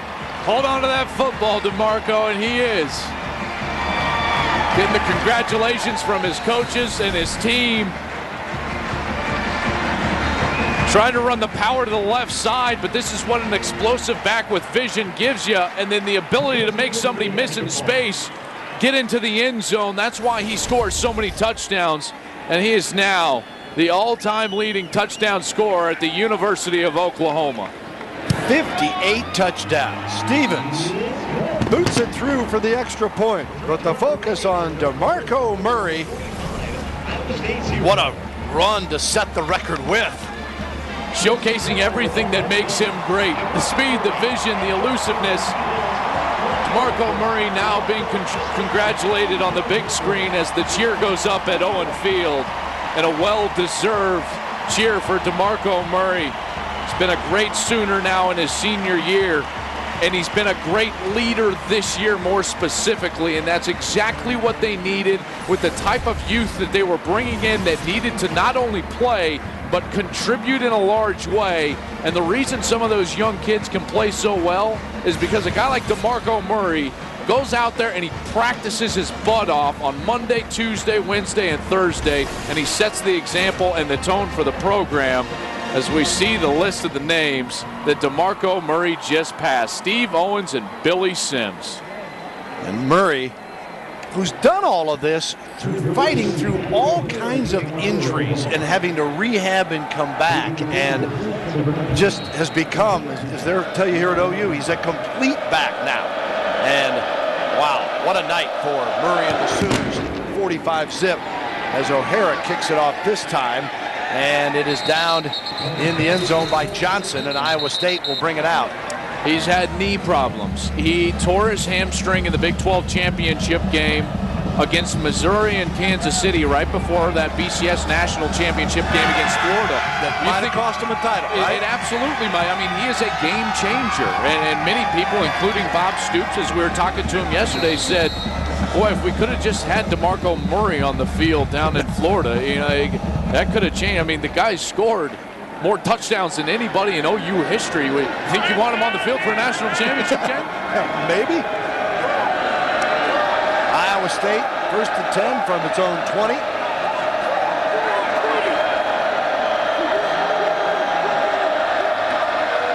Tiller, the quarterback again. Hands off to Chantrell Johnson. Johnson, a freshman from DeLand, Florida, who came in here. He run 29 times, was averaging 7.5 yards per carry. He's a guy that they are expecting big things down the line from. So Iowa State at 3-3, they need a break, and they aren't going to get it. I mean, this football team is just going through a gauntlet right now. And Tiller keeps on the second down situation. Is tackled at the 23. Lewis and Alexander there. It's a frustrating night for Paul Rhodes. We asked Paul Rhodes if there was one thing that you want people to know about your team, what would it be? And he said a very simple and succinct answer. He says, we play hard. And that's what he's expecting of these kids right now, even though it's 45-0 in the third quarter. Now, last week, Utah whipped them 68-27 in a game that they led early over Utah. Just caved in on him as this one is complete to Reynolds, and he's out of bounds on the Iowa State sideline of the 35. You got to wonder if this team has just run out of a little bit of gas. You know, a high-octane game. They score over 50 points against Texas Tech. They come back.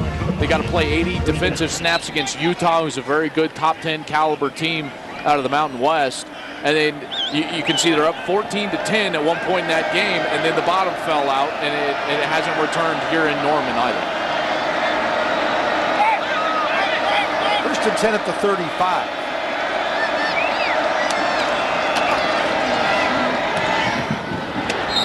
Incomplete, did not have possession as he went out of bounds. The receiver, Darius Darks, a junior from Austin, Texas. I like what Paul Rhodes has done at Iowa State.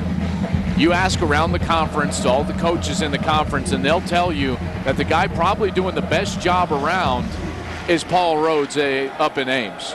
Well, last Very year, well respected. comes in there, and Gene Chizik had a few decent recruiting classes in a short time there, but they go 7-6, beat Minnesota in the bowl game, and that has catapulted them with a win at Nebraska into more homes, and their recruiting has continued to pick up. But it is a long process in football. It's not like basketball where you happen to hit on one stud. Exactly. You can turn a program around in a year. You've got to get depth, which Iowa State does not have right now. It takes years to gain the depth needed to become a program that can sustain the type of play that is needed to succeed in the Big 12 Conference. 3rd and 9 at the 36 now for Jerome Tiller, the sophomore quarterback from San Antonio, Texas. Final minute coming up here of this third quarter. Tiller chased out of the pocket, drops it off, and bang, as Darks is hit hard and fumbled the football. Oklahoma picks it up, and they're going to whistle it dead. Sure took a long while to blow the whistle. Darius Darks over the middle. We've already seen Quentin Carter, number 20 for OU, with a big hit previously in this game. Tiller escaping pressure in the pocket, trying to deliver the ball over the middle, and Quentin Carter with authority from his safety position coming up and dislodging that football. And let's hope Darius Darks is okay. He gets that helmet kind of in his back, almost in his shoulder blade area. That's a dangerous position to be hit. Quentin Carter physically is one of the most impressive players that I've seen on a Friday walkthrough. They just walk out there, they're in their shorts, their t-shirts. OU does have a very fast-paced walkthrough, but this guy is an NFL caliber safety in my mind. He's fast, he's quick, he's physical, cut out of the mold of, and he's not quite to this level even at the college level when this player was in college, but a Troy Polamalu type, a very forceful run defender type of guy. Darks being attended to, and well, you just hope he's all right. And just a terrific shot that he took. Colvin was the one that ended up with the football for Oklahoma. Another one of their fine young freshmen. True freshman. Out of Owasso, Oklahoma. And the injury woes continue here for Iowa State tonight. You know, and you hope Darks, by the looks of it, be surprised if he returns tonight. But next week, he's from Austin, going back to play the University of Texas. You know, he certainly wants to have the opportunity to play in his hometown. Yeah, there's no question he's going to want a chance to play in his hometown. But Quentin Carter from Las Vegas, Nevada, another one of those seniors. The key for this team, there's really been two keys for OU, and Bob Stoops talked about it with us yesterday, Bill. He said, you know, yes, the young kids have been a huge key to our success, but, and I talked about it with DeMarco Murray, it's been guys like Beal, Lewis, Carter, on the other side, Broyles and Murray, the seniors that have taught the young kids how to practice, how to prepare, how to lift in the weight room, all those different things. That's been the real key for the success for the Sooners. Stills is back on the punt, slides to the catch at the 25, and Oklahoma may see a quarterback change here. Landry Jones may be done for the night as homecoming, and Oklahoma celebrating it in style with a 45-0 lead here. And the new quarterback is Drew Allen as he comes on, and Allen is a redshirt freshman from San Antonio as well, out of Alamo Heights High School. 2 of 2 for 14 yards is what he's done so far this season in his limited play. He comes out firing and completes it to Brandon Caleb. Caleb, senior from Richmond, Virginia, on the reception. And Knott and Sims make the play. There's Allen, 2 of 2 for 14 as he played against Florida State, his only action this season. Landry Jones takes a seat with 334 yards, 30 of 34, 3 touchdowns, no interceptions. 30 of 34. You're the math whiz. What's his passing efficiency number going to be after that? Number 38 of the defense. Goodness. 5-yard penalty, and it's still second down. I would venture to guess to say it would be perfect, whatever that number is. Yeah. Well, somehow he screwed up and there was 4 incompletions. I mean, probably got to watch the film, don't you? Is that what the coach? Well, we got to look at the film. It looked pretty good to me, but for sure. I could be wrong. I think that the perfect number in college football, which is a little bit different than the NFL, is actually 198. Yeah. I guess it'd be 198. How could it be any different, right? Well, we'll find out, I'm sure. That wraps up the third quarter. Oklahoma, very impressive on a record-setting night. You're watching Big 12 College Football Saturday, presented by Academy Sports and Outdoors.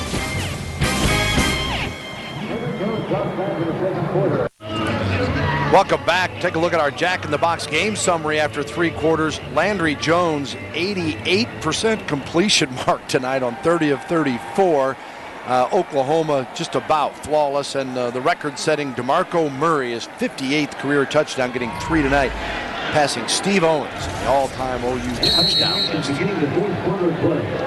And Drew Allen, quarterback, the first and 10 here, and incomplete. Intended for Brennan Clay, another freshman out of San Diego, California. He's a guy that looking forward now with Madu and Murray going to be graduating after this year, both seniors. Finch and Clay are the guys that they're looking to fill those shoes. Clay, 5'11", 192 pounds, a little bit bigger than the shorter, stockier Finch. Clay, a very good player as well. Allen. And dropped on the other side by Clay. Time for the Whataburger what a play. Got to be DeMarco Murray with that terrific touchdown to set the new record here in Norman of 58 career touchdowns. Whataburger what a play, DeMarco Murray. Oklahoma, 559 yards of offense through 3 quarters to 183 for Iowa State.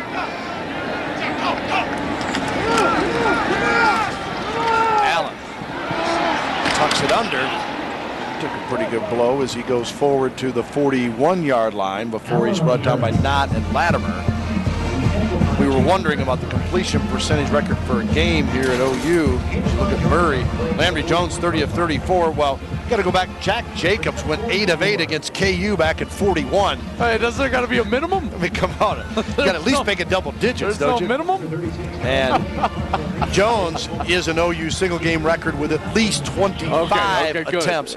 Sam Bradford had 21 of 23, 91%. And Sam is the career percentage leader here at 6.95 in the season. And his career was 6.76 completion percentage. Wow. And he's showing you with the Rams that he's still pretty good. Yes, he is, very accurate as well. We'll be back, 45-0.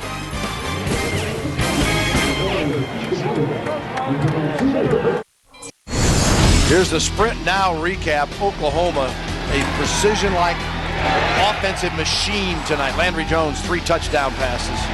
This one to Broyles was the most impressive pass of the night, but after that touchdown, it became the Murray show. Murray dives in for his first touchdown on the screen pass, showing the versatility out of the backfield. One of the best screen teams in the nation, this OU team. And then just a great individual effort, albeit it was a great hold by the offensive line, but making the defensive backs miss, getting over the pylon, and ultimately setting that OU record for touchdowns in a career. DeMarco Murray. He scores, and 20 carries, 112 yards, 3 TDs. And Tiller getting roughed up by that OU defensive bunch. Wart and Adrian Taylor making the play. Sack as Jerome Tiller is brought down behind the line. Iowa State was 13-40 and counting with the football. 2nd and 17 after the loss on the play. The ball on the 13-yard line.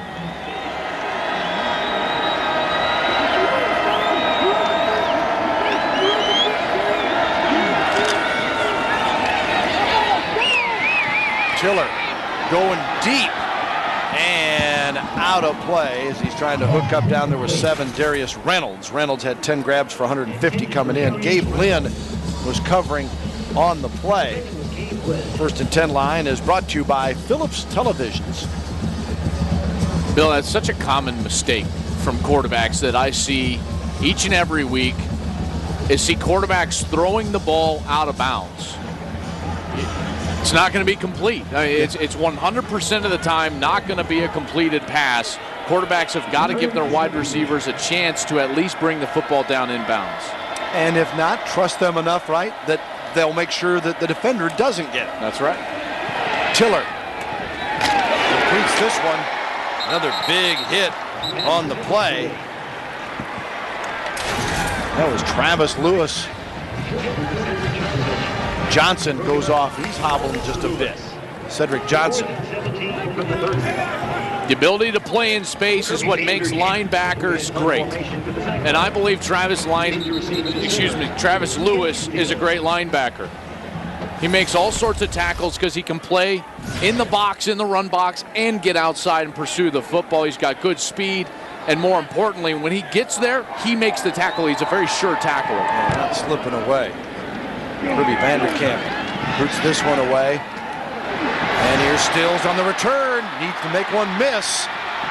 Goes out of bounds around the 40 of Iowa State. Nice return. Timeout call with it 45-0 Oklahoma.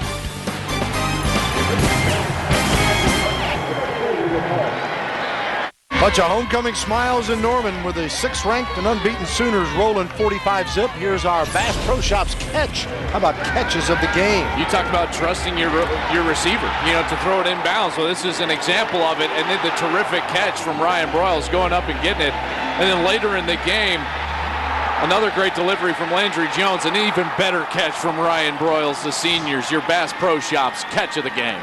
Broyles now with 700 yards receiving on the season and 15 catches tonight to put him at 61 on the year. And here's Finch. He rambles to the 25 of the Cyclones where Leonard Johnson tackles for Iowa State. Boy, is he exciting. You see why the fans are buzzing. A 14-yard pickup. He's built like a bowling ball. I mean, he's strong, great lower half, small little guy, kind of a jitterbug behind the line, but he's also got the power and the strength, to get things done once there's the initial contact made. 1st and 10 at the 26. Kenny was the man in motion. Finch again.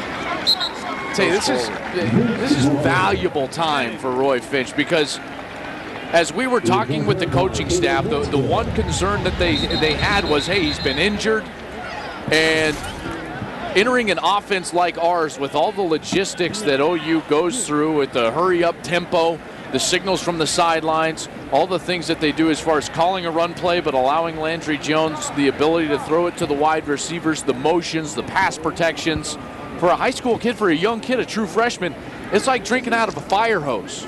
And so they were worried about, the mentally Roy Finch going in there and being able to know everything that was going on. It's just a difficult process. And so these are valuable snaps to be out there, taking snaps, running the offense, and it will provide teachable and coachable moments on film on Monday when they watch this film. Injury to Clayton Lang as he is helped up off the field. Hey, college football today, of course, NFL on Fox comes up every Sunday. You don't want to miss it. Another big doubleheader coming up tomorrow.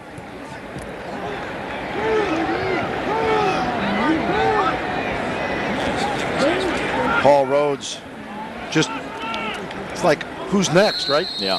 Absolutely incredible. Lots of injuries on this defense, very thin, no depth. OU going to be content now to slow down the pace of this game clearly inside of 13 minutes in the 4th quarter. Getting the signals from the sideline. Drew Allen, another redshirt freshman, 6'5", 232, the quarterback. Now alerting the offensive line what the Sooners' plans are. 2nd and 7, the ball on the 23. Finch saw an opening. Now cuts back up, takes it down inside the 10-yard line. We're talking about NFL action tomorrow, doubleheader. Falcons taking on the Eagles in Philly, or Lions, Giants, Seahawks, Bears, or Saints, Bucks.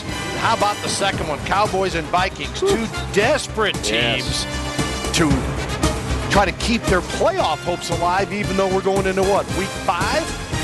Wow, what a big game that is. Fox NFL Sunday tomorrow, 12 o'clock Eastern. And every play, it seems, another Iowa State player suffers. And I'm going to call a official timeout here. We will take a break, and we'll be back with 11:36 to go, and Iowa State being shut out.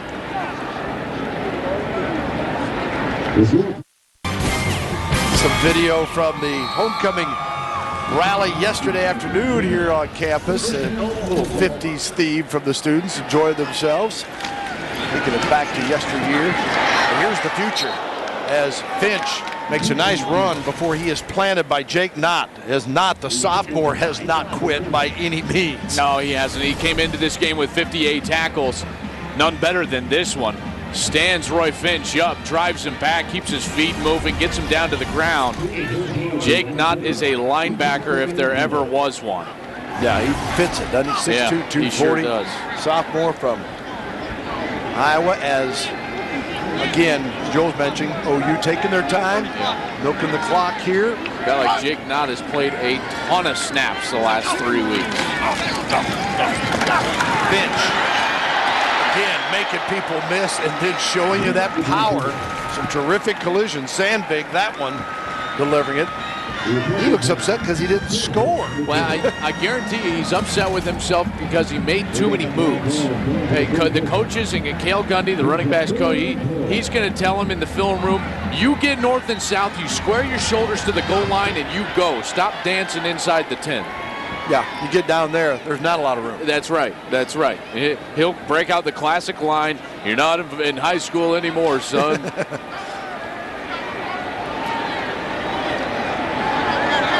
So 3rd down and goal now. And Finch drags one with him, takes it down inside the 2. Sandvik makes it, and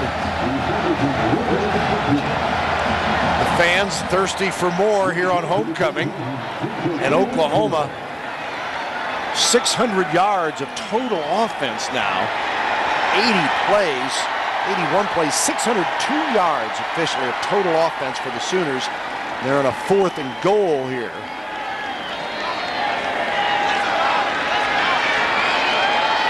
Iowa State trying to stop him and take over on downs. And Finch did not get in. Cyclone football. Good for them. Good for Iowa State. Bowing their neck. Down by 45, inside of 10 minutes in the 4th quarter.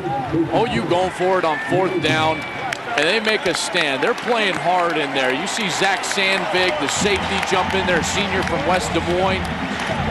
Everybody playing hard for Paul Rhodes on the Iowa State side. David Sims in there, the senior from Gainesville, Florida. Very good safety for Paul Rhodes, but as thin as they are on defense and the injuries we saw in that last series, I got to commend these guys. That's A.J. Klein, 47, Jake Knott, number 20. They bowed their neck and had a nice stand at the goal line. And now Iowa State operates on the 1, just trying to get some breathing room. And now remember, another sellout crowd here, and many of them still here. They want to see in this defensive front, they want to get a shutout. They haven't had a shutout this season.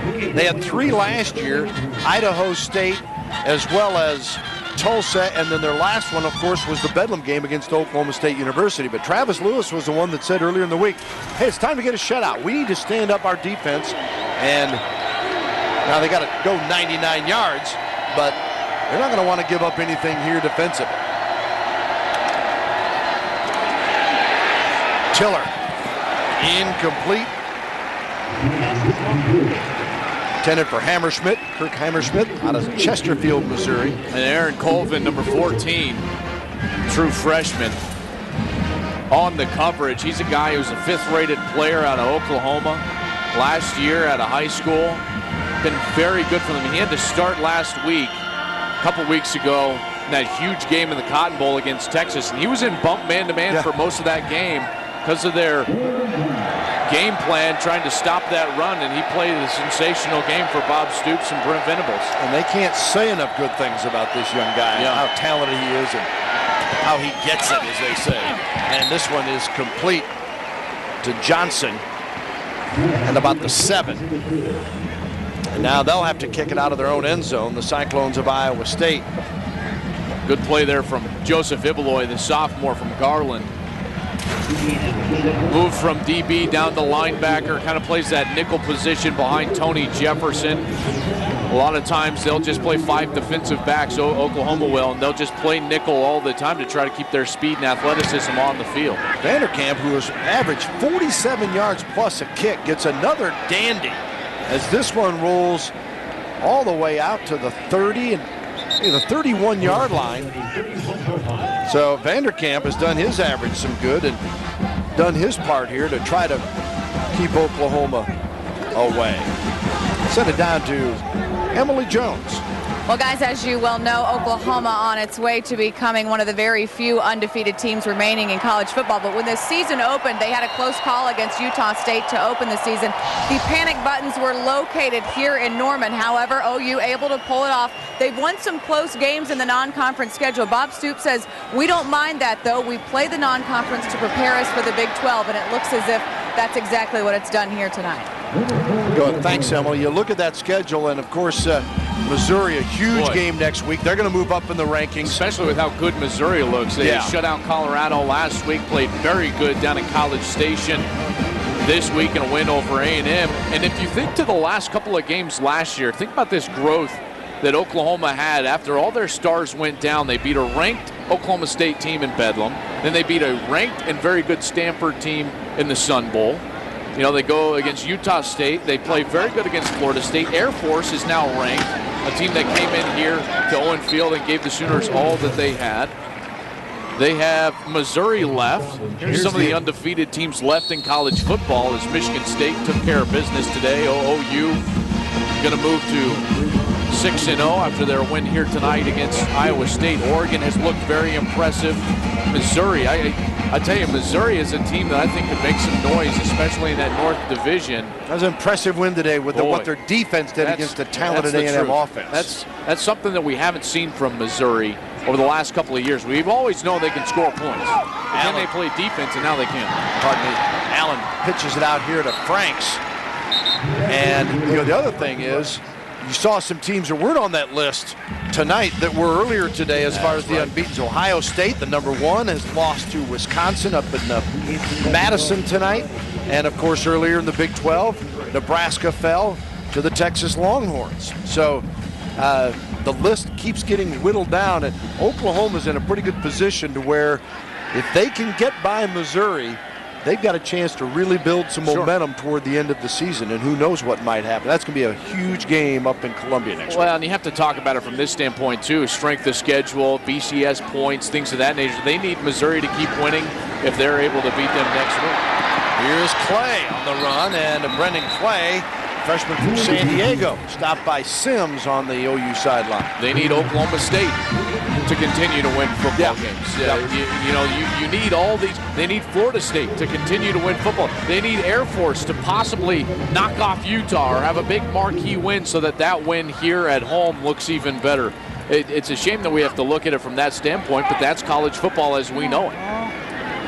Allen, the quarterback here in place of Landry Jones, who, if you have been with us all night, 30 of 34 for 334 and 3 touchdowns, and his longest, of course, a 40-yarder. Nothing but 3s and 4s. Allen shows you a little power on the run as he bangs into one of his own guys.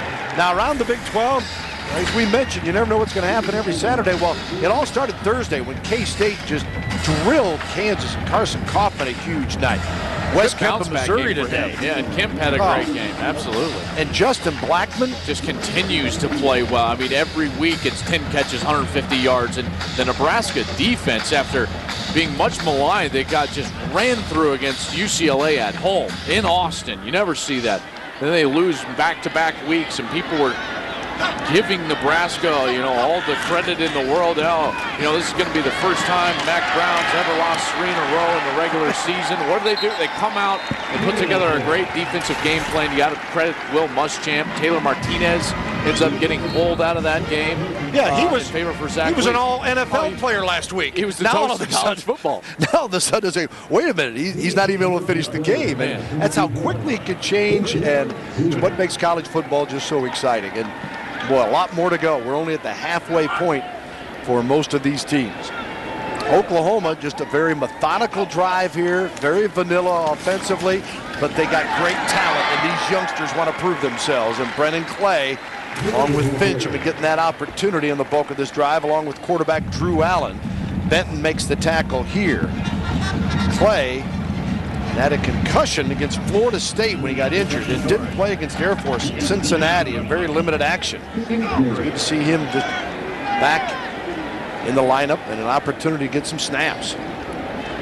Oklahoma 657 yards of offense. Iowa State 183. And they're getting close to the 90-play mark. Amazing. Clay shedding tacklers. Drives it down inside the 10 to the 8-yard line. That is the 90th play of the night as Knott makes the tackle.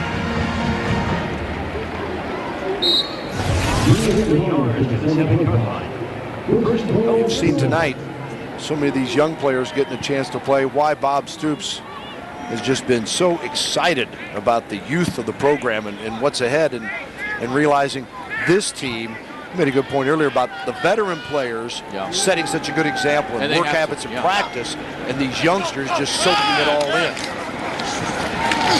Well, Bob's going to do this because he's a now guy. He understands college football. You brought up the point to him, hey, you got to be excited for 2-3 years down the road. And it was almost like someone shocked him. It was like, I haven't even thought of 2 or 3 years down the road. But, boy, this team, the way college football is setting up, with the way they're playing, with the opponents they have left on their schedule, this is a legitimate title contender. Yep. They're undefeated. They play in the Big 12 Conference. They're going to play an undefeated team on the road in Missouri next week. And they're continuing to get better. I love marquee early season matchups. We all do. We're all college football fans. However, the great teams play their best football in November. And I think Bob Stoops understands that. Other great coaches around college football, they understand that. You got to schedule those games, and they get it for TV early in the year. But you want to build. If you can just win those games early and you build and you continue to mature your team. This is a young team, and he wants to be playing his best football, towards December 4th, potentially, in the Big 12 championship game. For the OU running in the 90s play-wise tonight, as you see the leaders. Clay on a 3rd and goal, unable to turn the corner, and OU coming down to a 4th and goal, and obviously keeping their options limited here. They're not going to do anything crazy that they may not get in again, as Iowa State continue to just bow its neck and deny the touchdown so far. That was a good play by David Sims, number 1. He was the 2009 Big 12 Defensive Newcomer of the Year last year, so this guy knows how to play defense. Didn't play in the opener against Northern Illinois, but has played very well since. Finch is back in now with Allen, the quarterback, in the backfield. Inside 1:30 to go. And Allen himself keeps it and scores. Oklahoma touchdown. Drew Allen gets his first touchdown, and Oklahoma makes it 51-0. Drew Allen on the zone read. Roy Finch thinks he's going to get the handoff. You can tell he stopped in the middle of the line of scrimmage looking for the ball. Drew Allen then put it back on his seat, tucked it, ran it, got it in the end zone for another OU touchdown. So the Sooners. Barry Switzer is to say, well, go get a half 100 on Iowa State. They've done that tonight with 52 on the point after, and Allen taking it in for his first TD, and the Sooners rolling tonight over the Cyclones. Those kids have, no, we ain't going anywhere. 52-0 Jordan. What do you mean we got to leave, Dad? Oh, I'll tell you what, having fun here tonight. Fox Sports Southwest has got the Big 12 covered. We hope you log on now. Check out highlights, post-game press conferences from the weekend games. Check out your favorite Big 12 teams at Fox West Sports, FoxSportsSouthwest.com, I should say. And, of course, you're going to cover the Texas Rangers. Yeah. They evened up their how about that big win? series. I didn't think they would be able to come back mentally after blowing that lead late last night, but hey, It's a huge credit that ball club coming back and winning today. Probably to their benefit that they played again today and this afternoon. And Probably even wish they could have played a doubleheader. Yeah. Oklahoma will kick it off with 1:23 to go. Johnson and Blanton are deep, and it goes out of bounds. The flag is thrown there. Iowa State will get one more pop at it here. With 1:23 to go as Oklahoma trying to get the shutout. By the kicking team. A rule the ball will be put at the 40-yard line. First down. Sooners are going to extend their home winning streak to 34 straight victories here. Started in September of 05 when they beat Tulsa.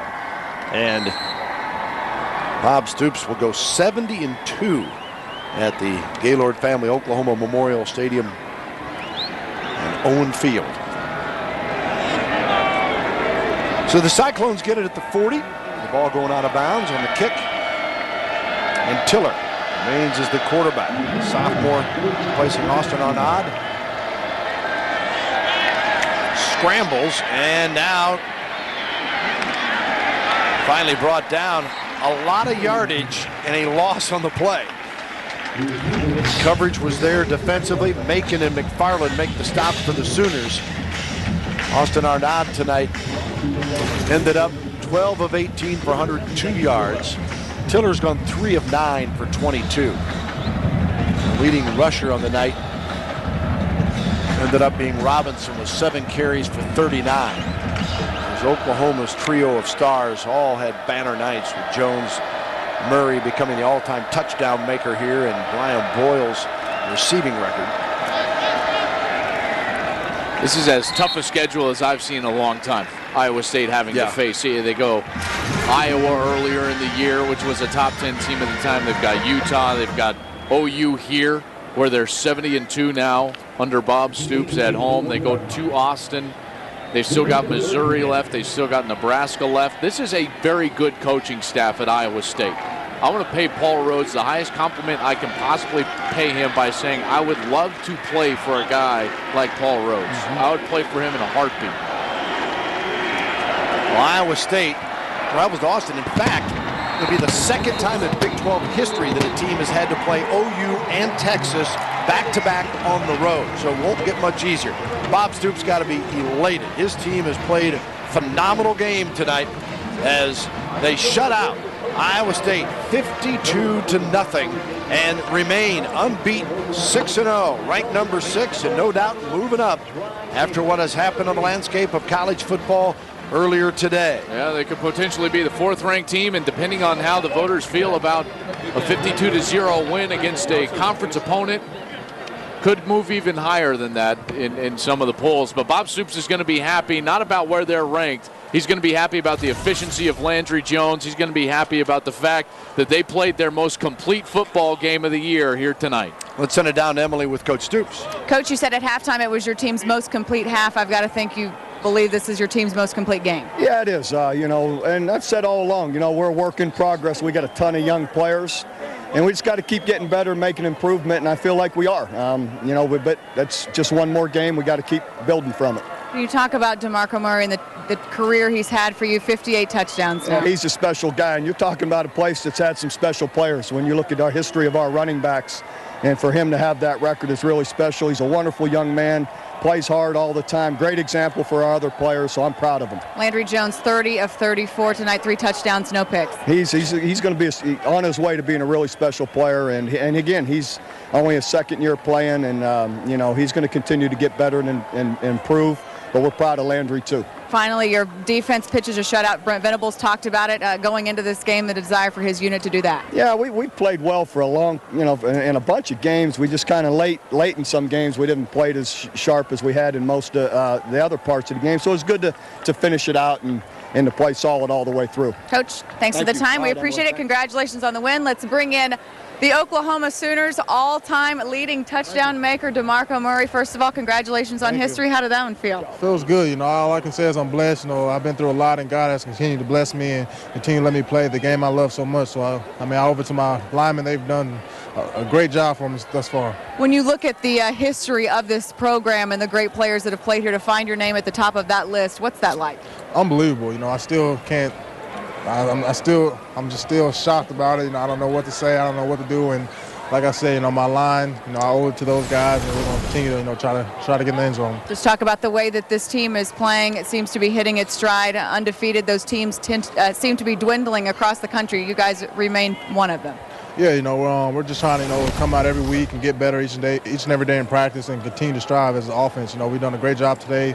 We helped the defense out. They helped us out, and we're able to get a win. Iowa State was a good team tonight. They played physical. DeMarco Murray, congratulations on making history tonight. Another guy who had a pretty decent night, 30 of 34. Landry, just talk about how you were feeling it out there tonight. We had a really good game plan coming against these guys. I felt confident enough in it, and the offensive line did an incredible job. Receivers making plays. Felt like I was pretty accurate tonight, so I had a pretty decent night. When you look at what you were able to do, especially with Ryan Broyles and then what DeMarco was able to do on the ground, that has to make you feel good as an offense as a whole. Oh, absolutely. When you have playmakers like DeMarco and Ryan, and even some of the young guys coming out like Roy and Brennan and all those guys, especially in the running back position, we have great players here. We recruit well, and especially with DeMarco and Ryan, you can't say enough about those two. You got a little rest in the fourth quarter. Landry Jones, thanks for the time. We appreciate it. Bill, we'll send it back up to you and Joel. All right, thanks, Emily. Congratulations to the Sooners, and particularly DeMarco Murray for the career Great achievement. Kid. Absolutely phenomenal night for Oklahoma in all phases of the game. It absolutely was, specifically defensively. I know that they spend a lot of time with Brent Venables and everything that they do defensively, trying to get shutouts, trying to win the line of scrimmage, and they did all those things tonight. It's going to be a happy Monday morning for the Oklahoma Sooners when they turn on this film. Sooners next up, another big matchup with another unbeaten University of Missouri next week, and Iowa State heads to Austin. That'll be a great game. Every week, a bunch of fun in the Big 12.